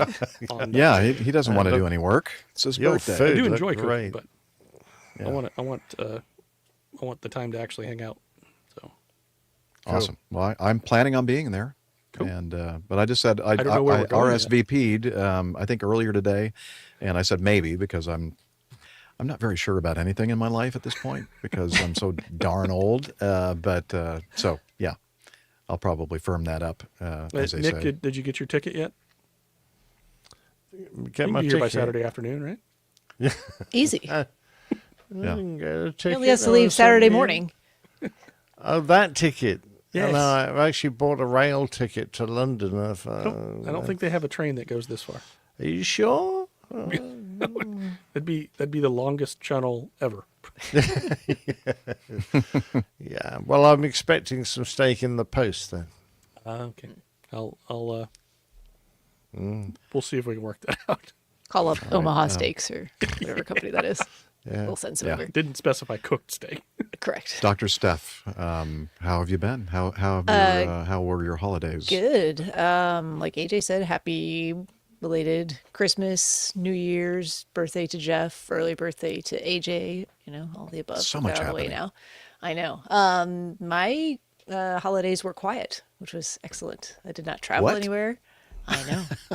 I mean, I didn't really do much. I got my medical updated, which is important. I had a whole long list of things to do around the house and in life in general that I thought my week off of work over Christmas would give me plenty of time to do. And I think I ticked maybe 5 of the 30 things that I put on the list. So that was, I wouldn't say frustrating. I overestimate how much I can get done in, when I have time off of work, and all of those things actually take a lot of time and whatnot. So the big ones got done. The lesser important things will remain on the to-do list indefinitely, probably. Christmas itself was quiet, just family. We cooked some Cornish hens, which has quickly become my go-to holiday meal because for 2 or 3 people at the most, everyone gets a Cornish hen that costs like $4. They take like not very much time at all to cook, and they taste like little mini turkeys. So it's perfect. 3 Cornish hens, 2 Exactly. turtle doves, and a So, do these hens fly over from Cornwall or what? I mean, of course, where do you, how At do some you point get- along the way, very- they're froze. They become frozen. They're very tough. They're very Different tough. Cornish. They just tell bad jokes. Yes. And they come in a neat little, balled up plastic package. Well, how clever of them. Yeah, I know. It's very Do they convenient. climb in voluntarily? Actually, I wonder if I have a picture of that too. I don't think so. I don't think that's how it works. Oh, I have a picture of the Cornish hen here. Let me see. I'll put that in I have a little album of pictures here going, which maybe I can share here in a second. So I'll share Okay. my Cornish hen meal and my Charlie Brown Christmas tree here in a second. We have seen the Charlie Brown Christmas tree. That has been featured on a I did. a previous Okay, I episode. showed you that already. Okay. Yeah, I with can't the remember. balloon, Yeah. the red balloon on it. Yeah. Yeah, I'll show it again because Okay. I got it. So let's see. Share screen. Let me see if I Yeah, can remember how It's to worth do this. it's worth Charlie seeing Brown again, likes for it sure. too. Yeah. Yeah. Window. We'll go with the Cornish hen here first. Okay. I know the talking tension's about- killing me. I know. Yeah. Sorry, I'm making sure that I Can't got the wait. correct thing here. Can you Ooh, see it? I see it. Yes. Yeah. So And now we need to let's put it on the see, stage. sure, you can put that on the stage. Okay. There we go. Ooh, Oh, look wow. at that. Yeah. Oh, I they're feel like this four-legged. was- Four-legged chickens. Yes. Actually, you know what? I take Yes. it back. This was our Cornish hen from Thanksgiving, but it looks exactly the same for the one for Christmas. So I was like, wait a minute. No, That's I a want- different place. I wanna setting see than the one used. for Christmas. Cheated. I thought I had it here. That but I held up didn't. really well for being a month I old. know. It made it a long ways. Let's see. I Oh, definitely there's have it. naked. One of you naked. Oh, I know. Uh-oh. I shouldn't do that. Let's stick to the album. We'll go back to. Who knows what's in there? I probably shouldn't show all that. We'll go back here. Charlie Brown Christmas tree. It was growing next to my dock in an inconvenient place, so it couldn't live there forever. So it was sacrificed to become a Christmas tree this year. Unfortunately, all those branches are so thin and flimsy, you really can't attach anything to it. So I just put the little red balloon at the top and called it a day. It was an honorable sacrifice. Oh, Yes, very good. exactly. Very And good. then I assumed it had grown through your floorboards. it might, with this house, I wouldn't have been surprised. Like, well, now we just have a tree feature. So, Nice. Alongside see here. the water feature. Oh, Yes. look. all right. So, more exciting, and the closest I'm going to get to aviation related, aside from having done my medical, which all good to go for another year, by the way, Well was done. that this past weekend, so January 3rd. So used to Peachtree being in July. January 3rd was Saturday. And this is the second year now that the Atlanta Track Club has run their famous Peachtree road race in January, also in addition to July, but they run it polar opposite. So you start in the normal finish area, and then you finish at the start. Do you have to They run it always- backwards? You have to run it backwards, but not Oh, you backwards do? running. You have to run the course in reverse. Oh, okay. Then, But I got a message from a certain dispatcher, Mike, who asked if I was doing something foolish like running a 10K in Atlanta on January 3rd. And I said, well, yes, I am. And he said, well, me too. So we have more pictures. Oh, my here. God. I know. This was the closest we came to snow because it was like a 50-degree day. These are little Yeah, I was foam thinking, I bubbles. don't think we had any It was, snow. I mean, I'm wearing a tank top and shorts because it was actually quite warm Well, outside. that's not unusual, even if it were actually snowing. Yes. Yeah, But it was there's quite foggy. dispatcher Mike. So we did get a chance to meet up. And his middle child, his younger son, was running as well. And he started in the same corral as me and actually had a great race. He's been doing some cross country running this past year with school. Cool. So that was a Looks lot like of fun. he took a break from making his furniture looks like like he's from an Amish. Amish background. He took looks his like hat the off and, troll you know. that lives under the bridge. Or a troll. It's just yeah. it's just the winter beard. It keeps you warm. In We those love you, cold Mike. We Atlanta really do. days. We love your beard. But everyone had a good race. It was Yeah. a fun time. They do a good job. Yeah, it wasn't cold or snowing. You can see it was quite foggy and low visibility that day. It had rained all night the night before. So, Oh, wow. but anyway, yeah. Let me. Okay, did Liz stop my screen sharing there for me? Good. Tim Van Ram says something about your choice of drinks in that photo of your Cornish hen. the Not Fresca. familiar of the Fresca viticulture varietal. It's an unusual type of wine for sure. It's It's sparkling. Very fresh. It's citrusy and sparkling. Yeah. Yeah. Cool. Yeah. So that was all right. Yeah, and then I've just been working a lot still. I was not off work the week of New Year's. So. Okay. Well, sorry to hear that. Or I guess maybe that's a good thing because I know you enjoy your work. I do. Yes. That's good. And we won't really be back to jumper dumper flying until like mid-February. So I have packed all of my available weekends until then with more racing. So this will be my running era of 2026. Okay. Very good. Well, good to see you. Mm-hmm. What do you think, Liz, me or Captain Nick? Captain Nick, you're up. Okay. Yeah, Christmas. We had family round, and we went to the pub for Christmas lunch, which was great again. And I've got some interesting Christmas gifts. So, I mean, just turn my lights out there. Show and tell. Yeah, exactly. So, what do you think of this? Looks like a jet engine. Yeah, well, very good guess. Very good guess. Yes, it is indeed. I got a jet engine. Oh, it's just blowing my hair. With the little around throttle quadrant, and it also is a personal fan, I guess. Well, yes, it's not an impersonal fan. It's a very nice fan. We got that. Here you go. I got a strange mushroom. So that's the weirdest thing I think I've ever been given as a present, and I have to say it is the most intriguing thing. It's a fidget of sorts, but it just reforms itself into the most amazing shapes. And I don't know, it was an anonymous gift from the producer. So, yeah, for good old producer Liz. Producer Liz. Incredible. Wow. Where'd you find that? Yeah, it does. It keeps me very busy. I bought myself actually this with my Christmas money, a winter petanque hat. So I've got. It's probably vaguely Canadian, but I needed something warm. Trapper's hat. That's right. Did you keep the receipt so you can return it? Just wondering. Yeah, put the ear flaps down and then flip put it backwards though, because that's how the cool kids wear it.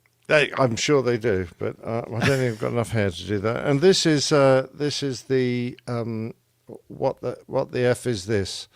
So there you go. What the F is this? Suction cup mount for your camera. Oh God!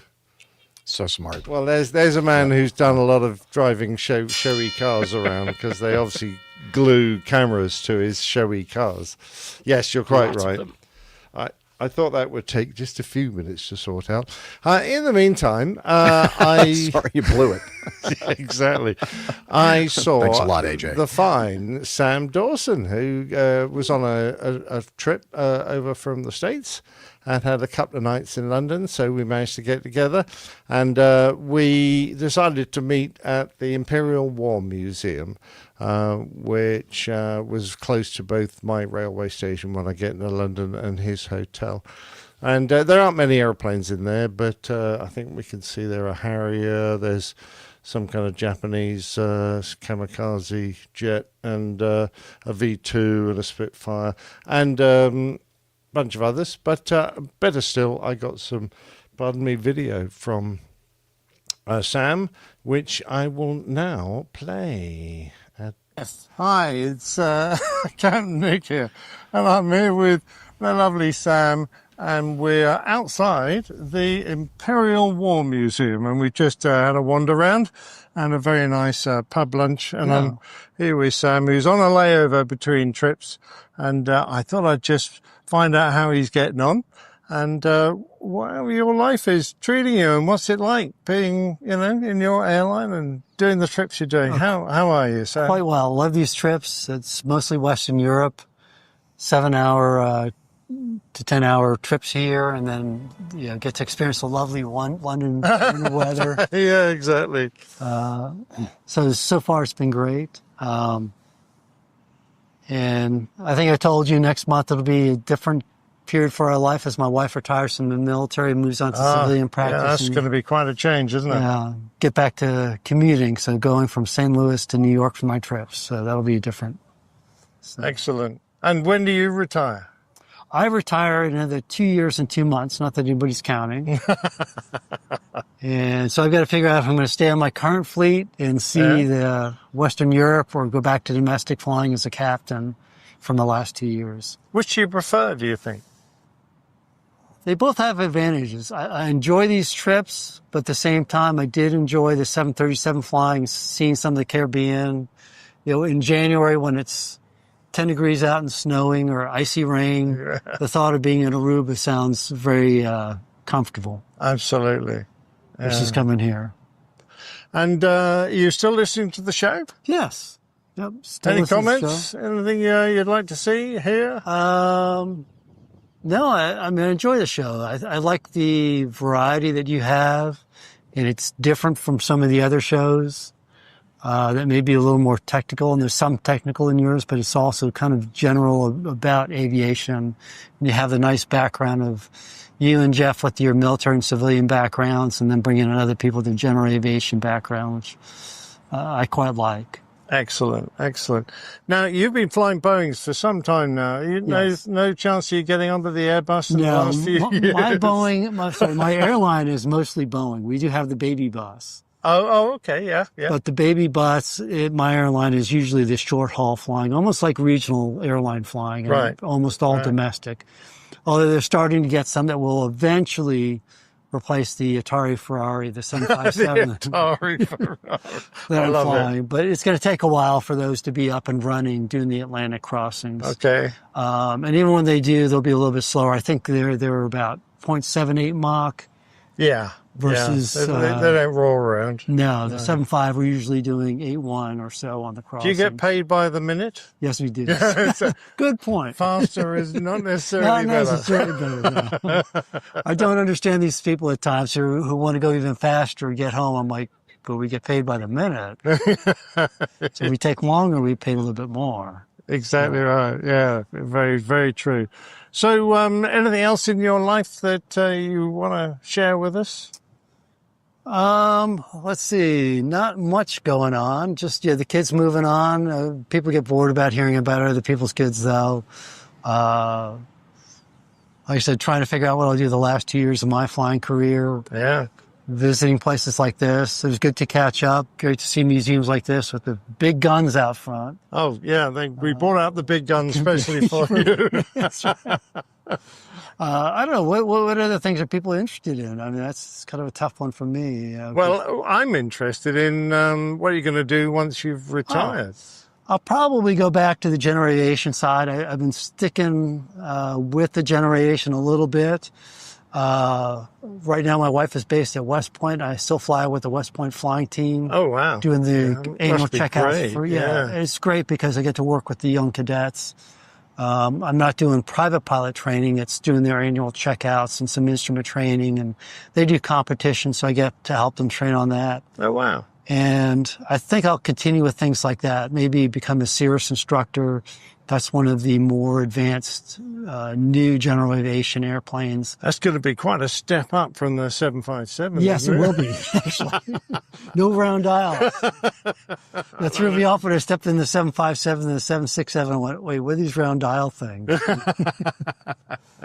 So that will be kind of a change, going to a more electronic cockpit, and where it's all TV screens and touch screens. Love it. No round gauges at all. You'll be like a Hornet driver. I know. So I may go back to doing that, and not doing primary training, but do more of the transition training, and do it where it's not necessarily a flight school, but doing it on my own. And so I have my own set schedule. So if I want to go off and spend time with the kids, I can go spend time with the kids or do something else. But enough to keep my mind busy and keep me in aviation, I think. Well, that'd be great. And we'd love to hear how you get on doing that. So some feedback would be much appreciated. Okay. I'll try to do more feedback. Thanks very much. I've been kind of busy lately with dealing with my wife's retirement and things like that going on. Absolutely, yeah. Now, you're home for Christmas? Going to my wife's family for Christmas, but the kids will be off. They're both in the military, but they are in periods where they get released from the military. So I get to see both of the kids, which will be very nice. Oh, super. Well, that's nice. Good bit of scheduling. Well done. Yes, and in the military, it's not always possible to see family. Absolutely. Yeah. Well, it's been lovely to see you. Yeah, And great thank you very talking. much indeed for inviting me up to London. It's always nice to come and see the smoke. And we've had a great lunch in the Three Stags. Not just a lunch, the Sunday roast. Oh, yeah. It's The Sunday British- roast time. The great British tradition of the Absolutely. Sunday roast. Yes. Trading stories. There we were, inverted. Air medals hitting us in the face. Absolutely. We could have spent another hour or two there just exchanging the stories. Oh, I think so, yeah. Well, I've got to try back, sadly. So, And I've got to dash back to the... Oh, and we've probably... we don't want to make this too long because, people get bored. Yeah. So, Merry Christmas to you and your family. All the best. And I'd be very grateful if you could hand it back to Jeff in the studio. Jeff, Merry Christmas. Back to you in the studios. Well, thank you very much, and Merry Christmas to you as well, Sam. Nice interview. Good job. I love the miking job there with the lavs. Nice. Well, Good work there. the reason that the audio changed a bit at the end was that I'd had One a of them ran problem out of with- battery?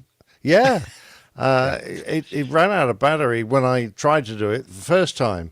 And I looked in and went, what the hell's wrong with these things? But something hadn't made contact and had gone flat. So we had lunch and then came out and I looked at it and we've probably got just about enough. Well, we didn't. We had enough. So close. So close. 15 seconds too little, and then it reverted to the phone camera. Anyway, The content was great, though. Yeah, it was lovely to see Sam again. He gave me one of these, which is, I don't know, some kind of a, like a baseball card or whatever. I don't know what you call these things. Trading it's card. a Commemorative trading card. A trading card, there you go, for a Boeing 757. So I can't From imagine some there's unknown airline. anyone out there without a Boeing 757 card. But if there is, I just want to get rid of this because it's embarrassing having it around an Airbus house. So thank you very much for that, Sam. That was absolutely lovely to see him. Artwork. Roberta Westwood sent in some feedback asking about your famous phrase at the end of the show, Jeff, Talons Douglas, and suggested she was trying to work out what on earth it meant. So that became the artwork. Now, we've got a slight hiccup in... Liz, your audio is kind of jumpy as well. Liz is just having a slight issue. A little now. technical issue here. Yeah. Her computer's having a slight hiccup. Yeah. Oh, she might have to plug the power in. Ah, that's what's probably happening. If she can, yes. if you can make sure the battery isn't being drained completely, Liz. Maybe that's Jeff, the problem. hi, it's hello. Where did that come from? Hi. Hey, how you doing? Hello again. Well, Liz, your audio is so. All right, I'm gonna add it to the stage myself. Don't worry, Liz. Okay, there you go. So, Talons Douglas, she sent a suggestion of what Talons Douglas might be, and I thought, well, that's fantastic. It's a kind of a lipsticky cloud with a three-legged cloud flying around. So I thought that would be great to use as the artwork. So going back to my childhood, I remember there was a big fashionable thing to put three china ducks on your wall, and I thought I'd turn those Talons Douglas into three on the wall. But I'm looking for the next slide. How do we get the next slide there, Liz? Liz has got it this time. And I put the show logo. Jeff, it's on your left breast. Can you see it? I love it when it's on my left breast. Indeed. And the I'm right sure as everyone well, else yeah. does as well. There on your left breast, just underneath Uh-huh. your very smart jacket. I love the way your hair is blowing in the wind because you're being carried around by Yeah, I one love that of too. the How did you manage eagly that? things, eagly clouds. And then we've got to find the show number. So there you go. Look at the cloud. We've got a 6 in the cloud, and then an 8 uh-huh. and a talon, and then a 9, 6, 8, 9. That's where the Yeah. number was hidden. And where's the penguin? Everyone asks. Where's that jackass? Well, this time he's an exclamation mark. It looks like he's laid an egg as well. So that's An where, exclamation do, I jackass think. penguin. as they Yeah. do, yes, and probably Yeah, because good he's point. a male one. He's going, "What on earth?" He's Oh, yeah. exclaiming. Must have been Yeah. something I ate. Well, don't the So, males like care for the eggs? Like in some, They yeah? might well do. I think you're right. actually. Yes, Mhm. yes, I know. But that is our show, Penguin, and that was Love it. And thank you very much, Steve, to Roberta for producing that thank and you, giving us Roberta. permission to use it in the artwork. It was absolutely great. Very creative the way you used her original artwork. That's cool. Oh well, it was good stuff. I thoroughly enjoyed messing about with that. Yeah. Okay, me. So the Christmas holidays, of course, the singing thing, just all kinds of singing at masses for Christmas Eve Day and Christmas Day, and had, I think, a wedding or two that I sang in as well, and I think probably a funeral or two as well. Let's see, the 26th, the day after Christmas, Boxing Day, feast of Saint Stephen, whatever you want to call that day, Kwanzaa, first day, is also my birthday, and the St. Jeff Day, yes. I celebrated it, well, actually on Christmas Day, after a couple of masses that day, I was invited over to my choir director's home and her family, and we enjoyed a lovely dinner, and they gave me a box of Christmas cupcakes. There's a photo of that on the video, and hopefully in the chapter markers. And there's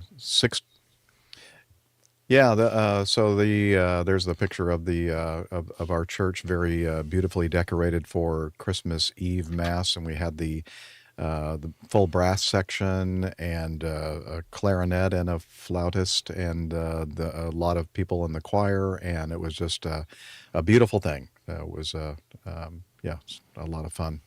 And so going back to the 67, there's 67, my two candles there to mark my birthday. And a lot more than 16 candles for sure. Yeah, like 51 more. Did I do the math right on that? I hope I did.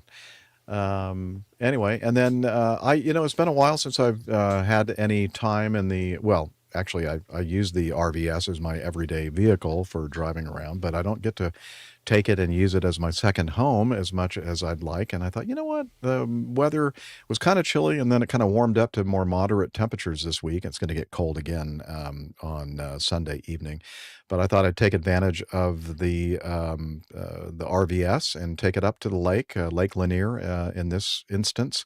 There's a photo of shortly after I arrived at my site a few nights ago, the moon was rising. And so that, even though it looks like a shot of the sun, that's actually the moon, and the way that the iPhone, developed or exposed the photo. So it's a beautiful place, and it's a beautiful site, and I'm enjoying the heck out of it. So that's why I'm recording from the RVS this week. And let's see, what else? Oh, my daughter, Natalie, who I've mentioned a few times on the show, she and I every year meet together because her birthday is New Year's Eve, and mine's, of course, the day after Christmas. And then, so because she celebrates with her mom and her brother and sister, we usually meet up at some restaurant or whatever and exchange Christmas and birthday gifts. And then she set off the day after my birthday for Iceland, and did a quick tour of Iceland, and she really enjoyed that. And yeah, Steph's been there, of course. Yeah. Stuff's been everywhere. It's not true, but I'm trying. Yeah, Get there well, eventually. seems like it anyway. Anyway, so yeah, that's pretty much it. Just getting into my singing routine, and I joined a gym a few weeks before Christmas, and so I've been trying to be good about going there and using the trainer and all that kind of stuff for doing certain things, just to keep myself as young as I can, or at least the physical part of me. And so I've been sort of enjoying that. Not really completely enjoying it, because that trainer kind of makes me do things that hurt sometimes. So, but I guess that's all part of it.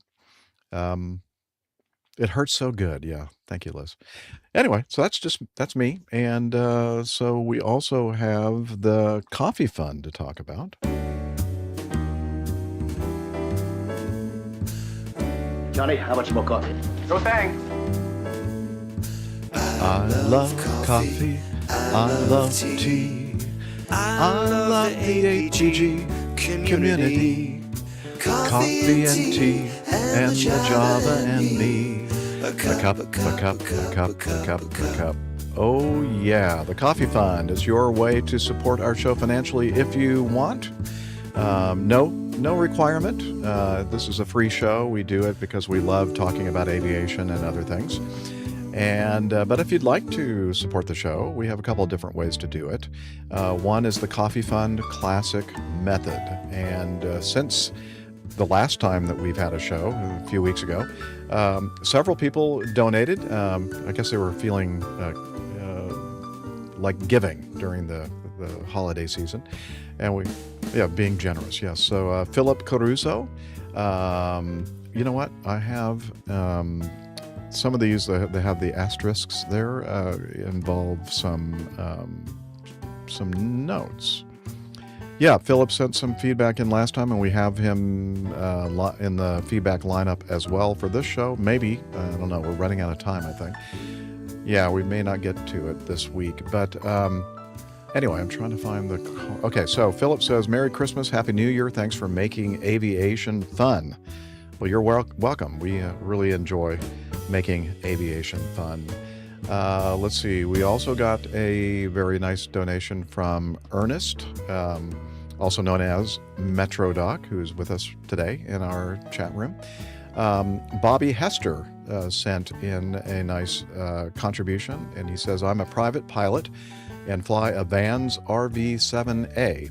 I enjoy listening to your podcast while on the treadmill or while walking outside. Keep up the good work.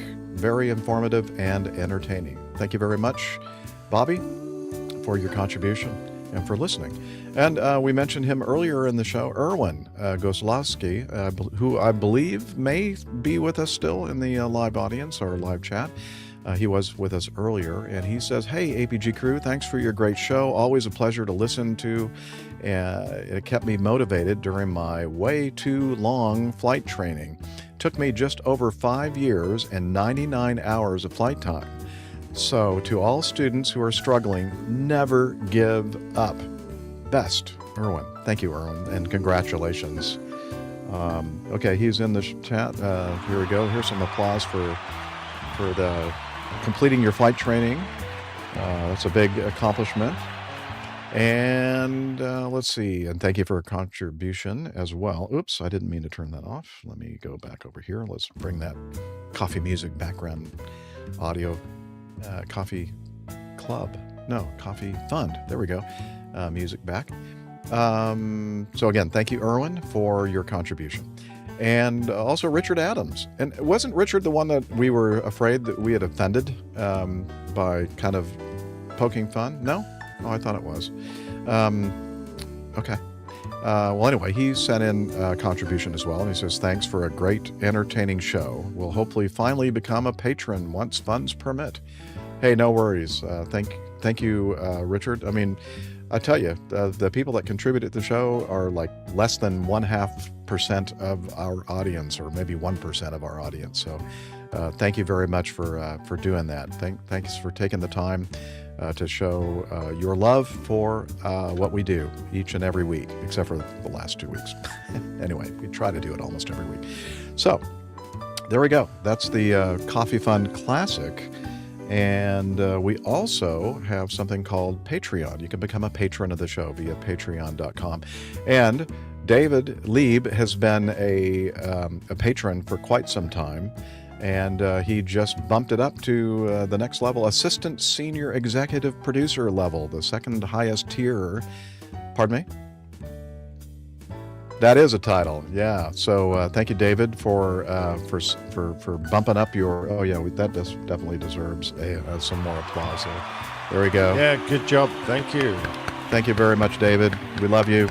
David's been on several meetups in the past, and anyway, so thanks for all you do for the show, and thank you, each and every one of you who have contributed, or currently contribute, or are thinking about contributing in the future. We do appreciate it. So there we go. There is the Coffee Fund. All right. Now I can turn the music off. And yeah.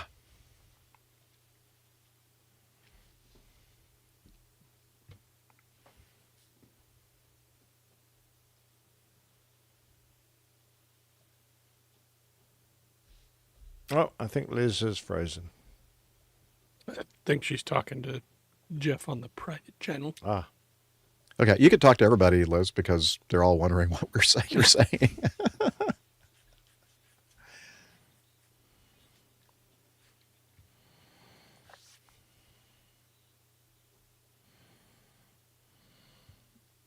Hey, sounds good. Paid by the minute.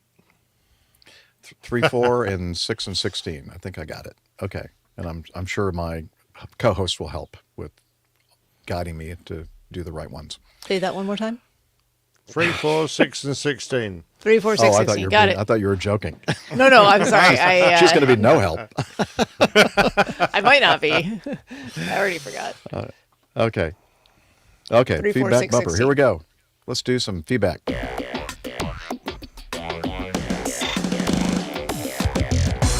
Captain, incoming message. Hey, the first one is someone who has been very active and usually is in our live chat. Maine Marin, his real name's Steve, not Maine. I can't believe it. I thought his real name was Maine. Anyway, he sent in some feedback. Says, Merry Christmas. He said, pilot tested, approved. And he sent an image of a beer, a New England IPA from Wings, or is it Flight Deck Brewery or Wings Brewery? I don't know. One of those. Flight Deck is a brewery, and then this particular New England IPA is called Wings. That looks pretty cool. I love that. It's a great label.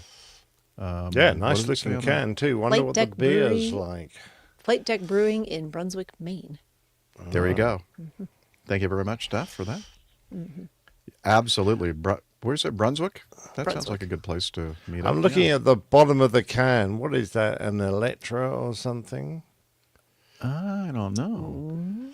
Who can zoom into that? No one. No one. No zooming. Yeah. Man, something. What does it say? Tell Something us on what's the at the hanger? bottom No, of on the your wings? can, if you Yeah. pardon the expression. Yeah. Well, yeah. Not your can, but the can in the image. Thank you. Yeah. Yeah. We don't. Yeah. Thank you very much, Steve. And if he's still with us, maybe he can elaborate a little bit more. And while we're waiting for that elaboration, we're going to continue on with this from Ed Koff. I'm sorry, Ed Koff, like loaf. Thank you. He even tried to help me, and I still screwed it up. Merry Christmas to the APG family. Be sure to use your anti-ice. And I'm thinking, well, what is all of that about? If you can add my keynote, Liz, I'll play this from Ed Koff. Oh no, it's Santa Claus. What the? Oh my God! He obviously forgot to do the anti-icing procedure. Shall we look at that one terrible. more time? Okay, let's see it again. Oh, no. Here we go. Well, that's that's Santa falling out of the sky, followed the reindeer by and the his sleigh.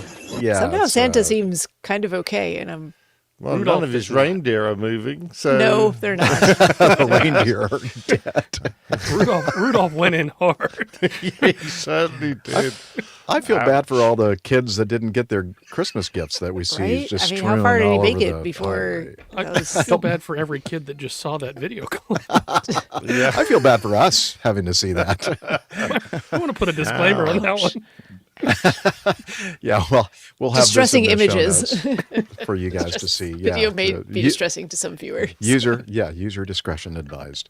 Thank you, Ed, for sending that in, and Merry Christmas to you as well. And let's see. Oh, that's right. Yeah. Like while we were recording the show, I think, when we got this from Logan Lynch, he says, "Hey, community, it's been a while since I sent in any feedback. So here's a quick little life update. What's been going on with Logan? Let's find out. Back in June, I hung up the uniform at Acme Brown after 10 years of throwing boxes out the window of my tin can. Wait a minute, you're not supposed to throw those. It was a great career, but it was definitely starting to wear on my body.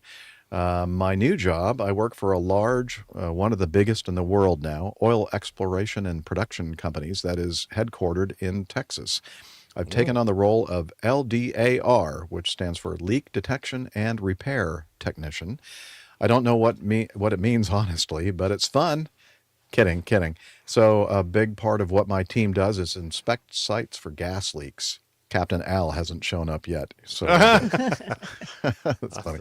I thought it'd be glowing red hot. These leaks come from any number of components. Wherever there's a connection, door, or valve, there is potential for a leak, so we look at everything. Why am I telling you this? Well, like anything, there is an aviation side. We have 3 groups of 3 that go out, and each group has a technician with a handheld camera, a mechanic, and a UAV pilot.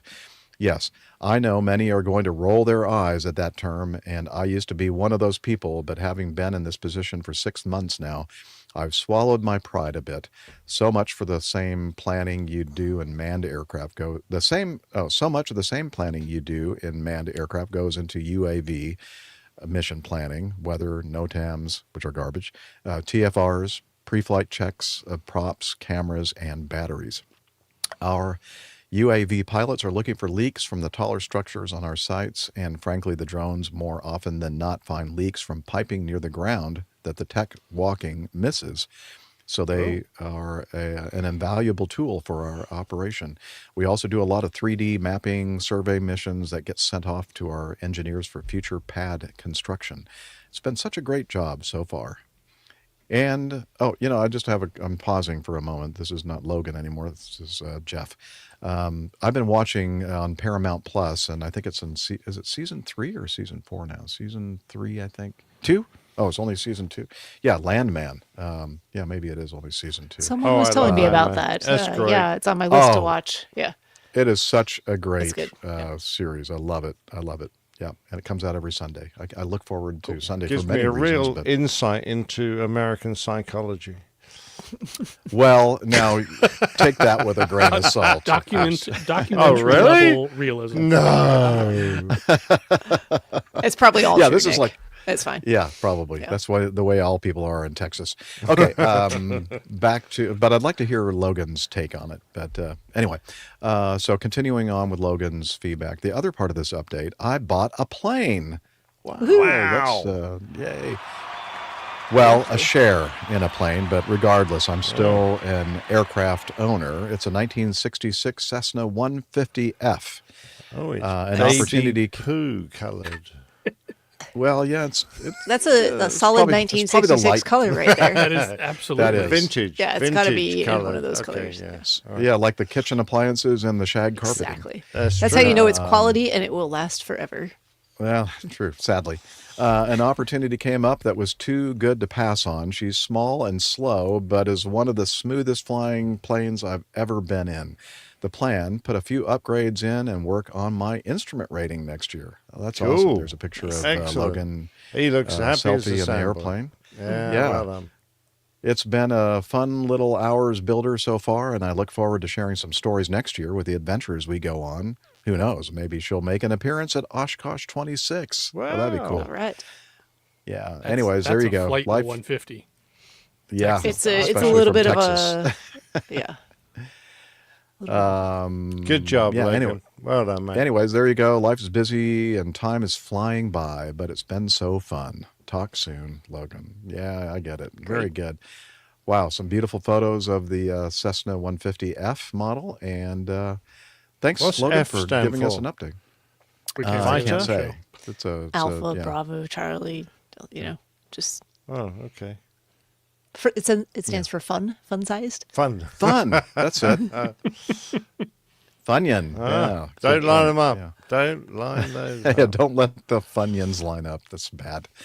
Okay, and finally, we're going to end today's show with this from Tanya, and she says, Captain Ian Palmer's new album is out.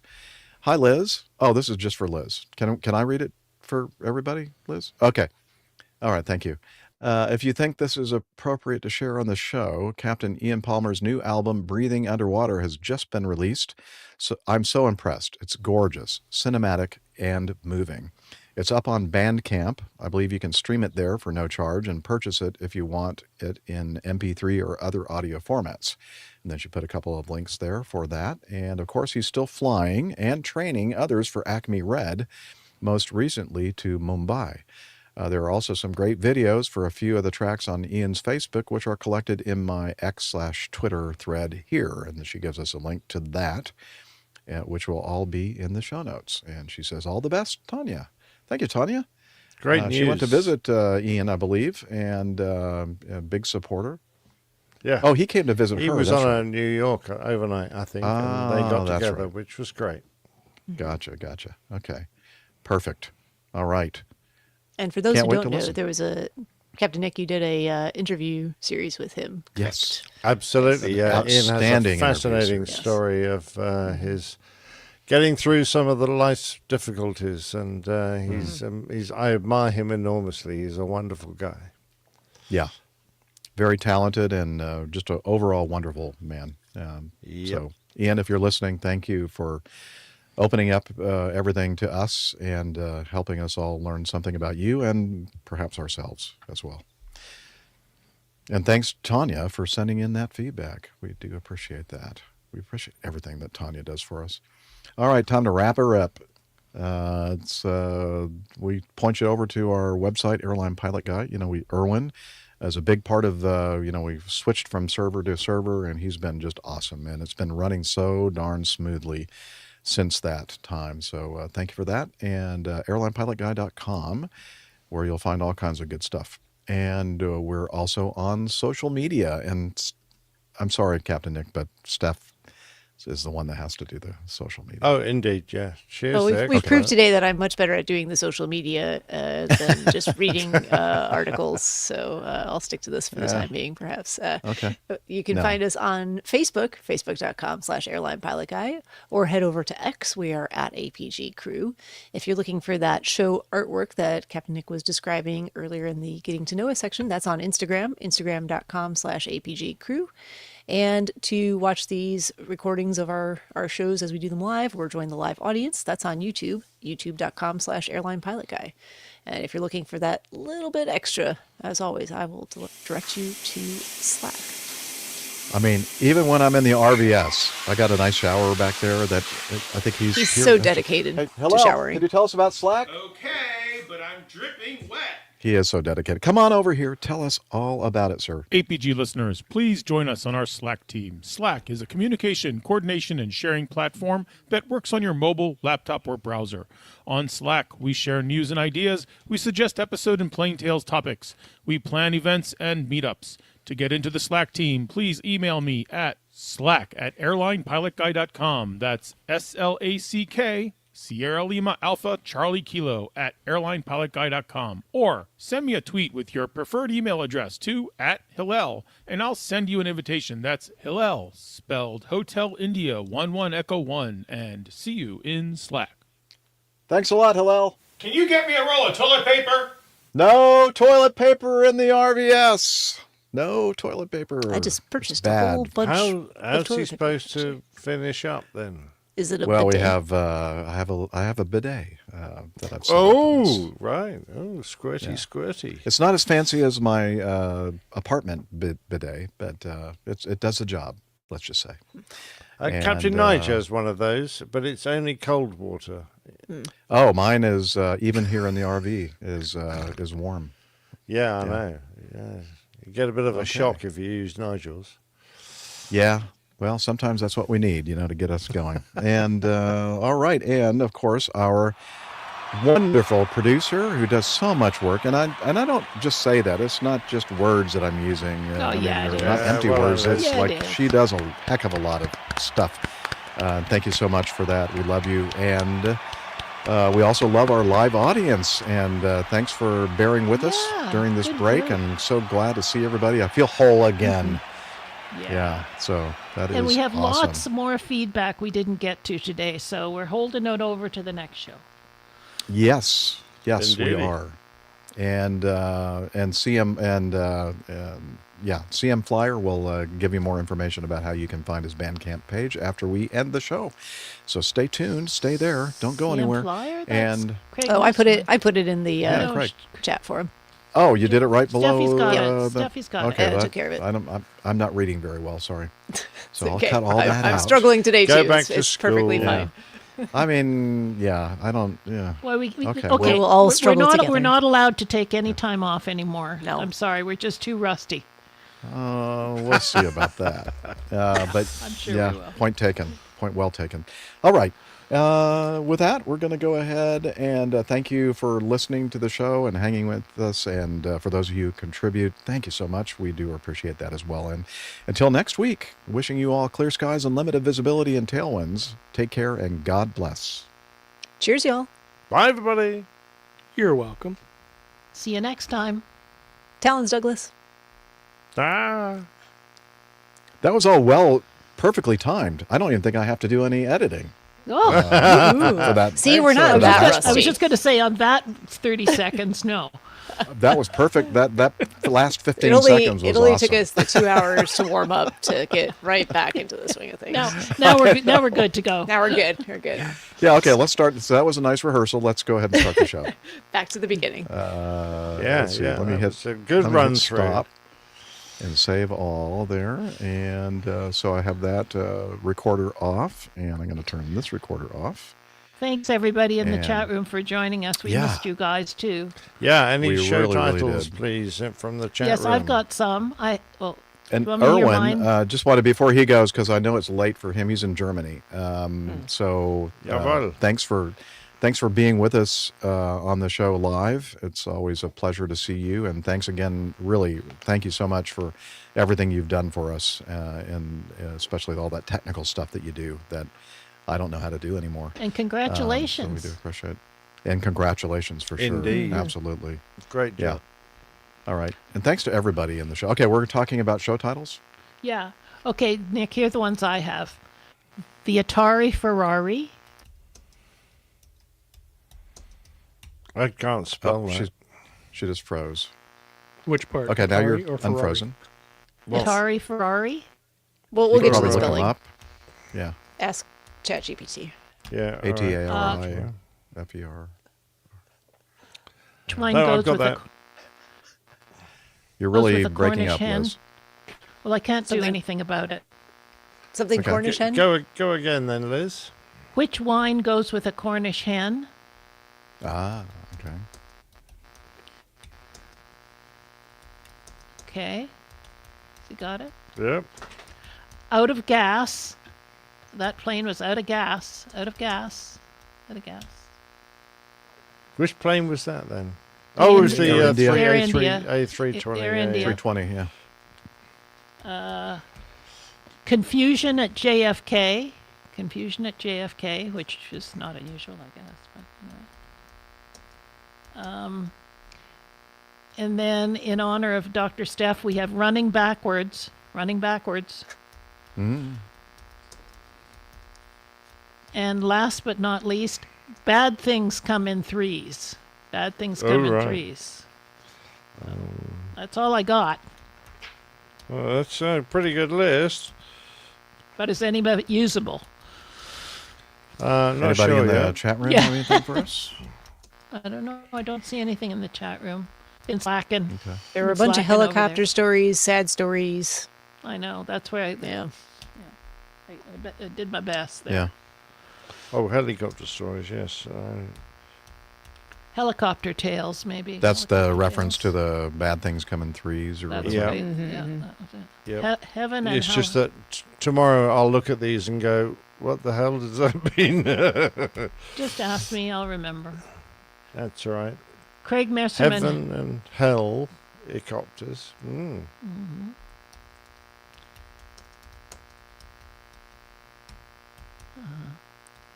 Anyway, hopefully you can work with something there, Captain Nick. Yep. Okay, I think the everybody. easiest is just going to be Steph running backwards. I or like you it. might be running upside down for all I know. I like it. Anything All right, that's everybody. polar It's opposite. it's late. It's late for You have Captain a Nick, picture of her hair going straight up. Woo. Yeah. and it's late for Captain Nick, and I think Steffi's got things to do, places to go, people to see. I have a All hungry family member who is asking when we can get food, and I told them 15 Then- minutes from now. See you next time. All right. Very Bye. good. All Yeah. right. Thanks everybody Cheers, for guys. joining us. Cheers. Good, Yeah, good to Happy be New back. Year.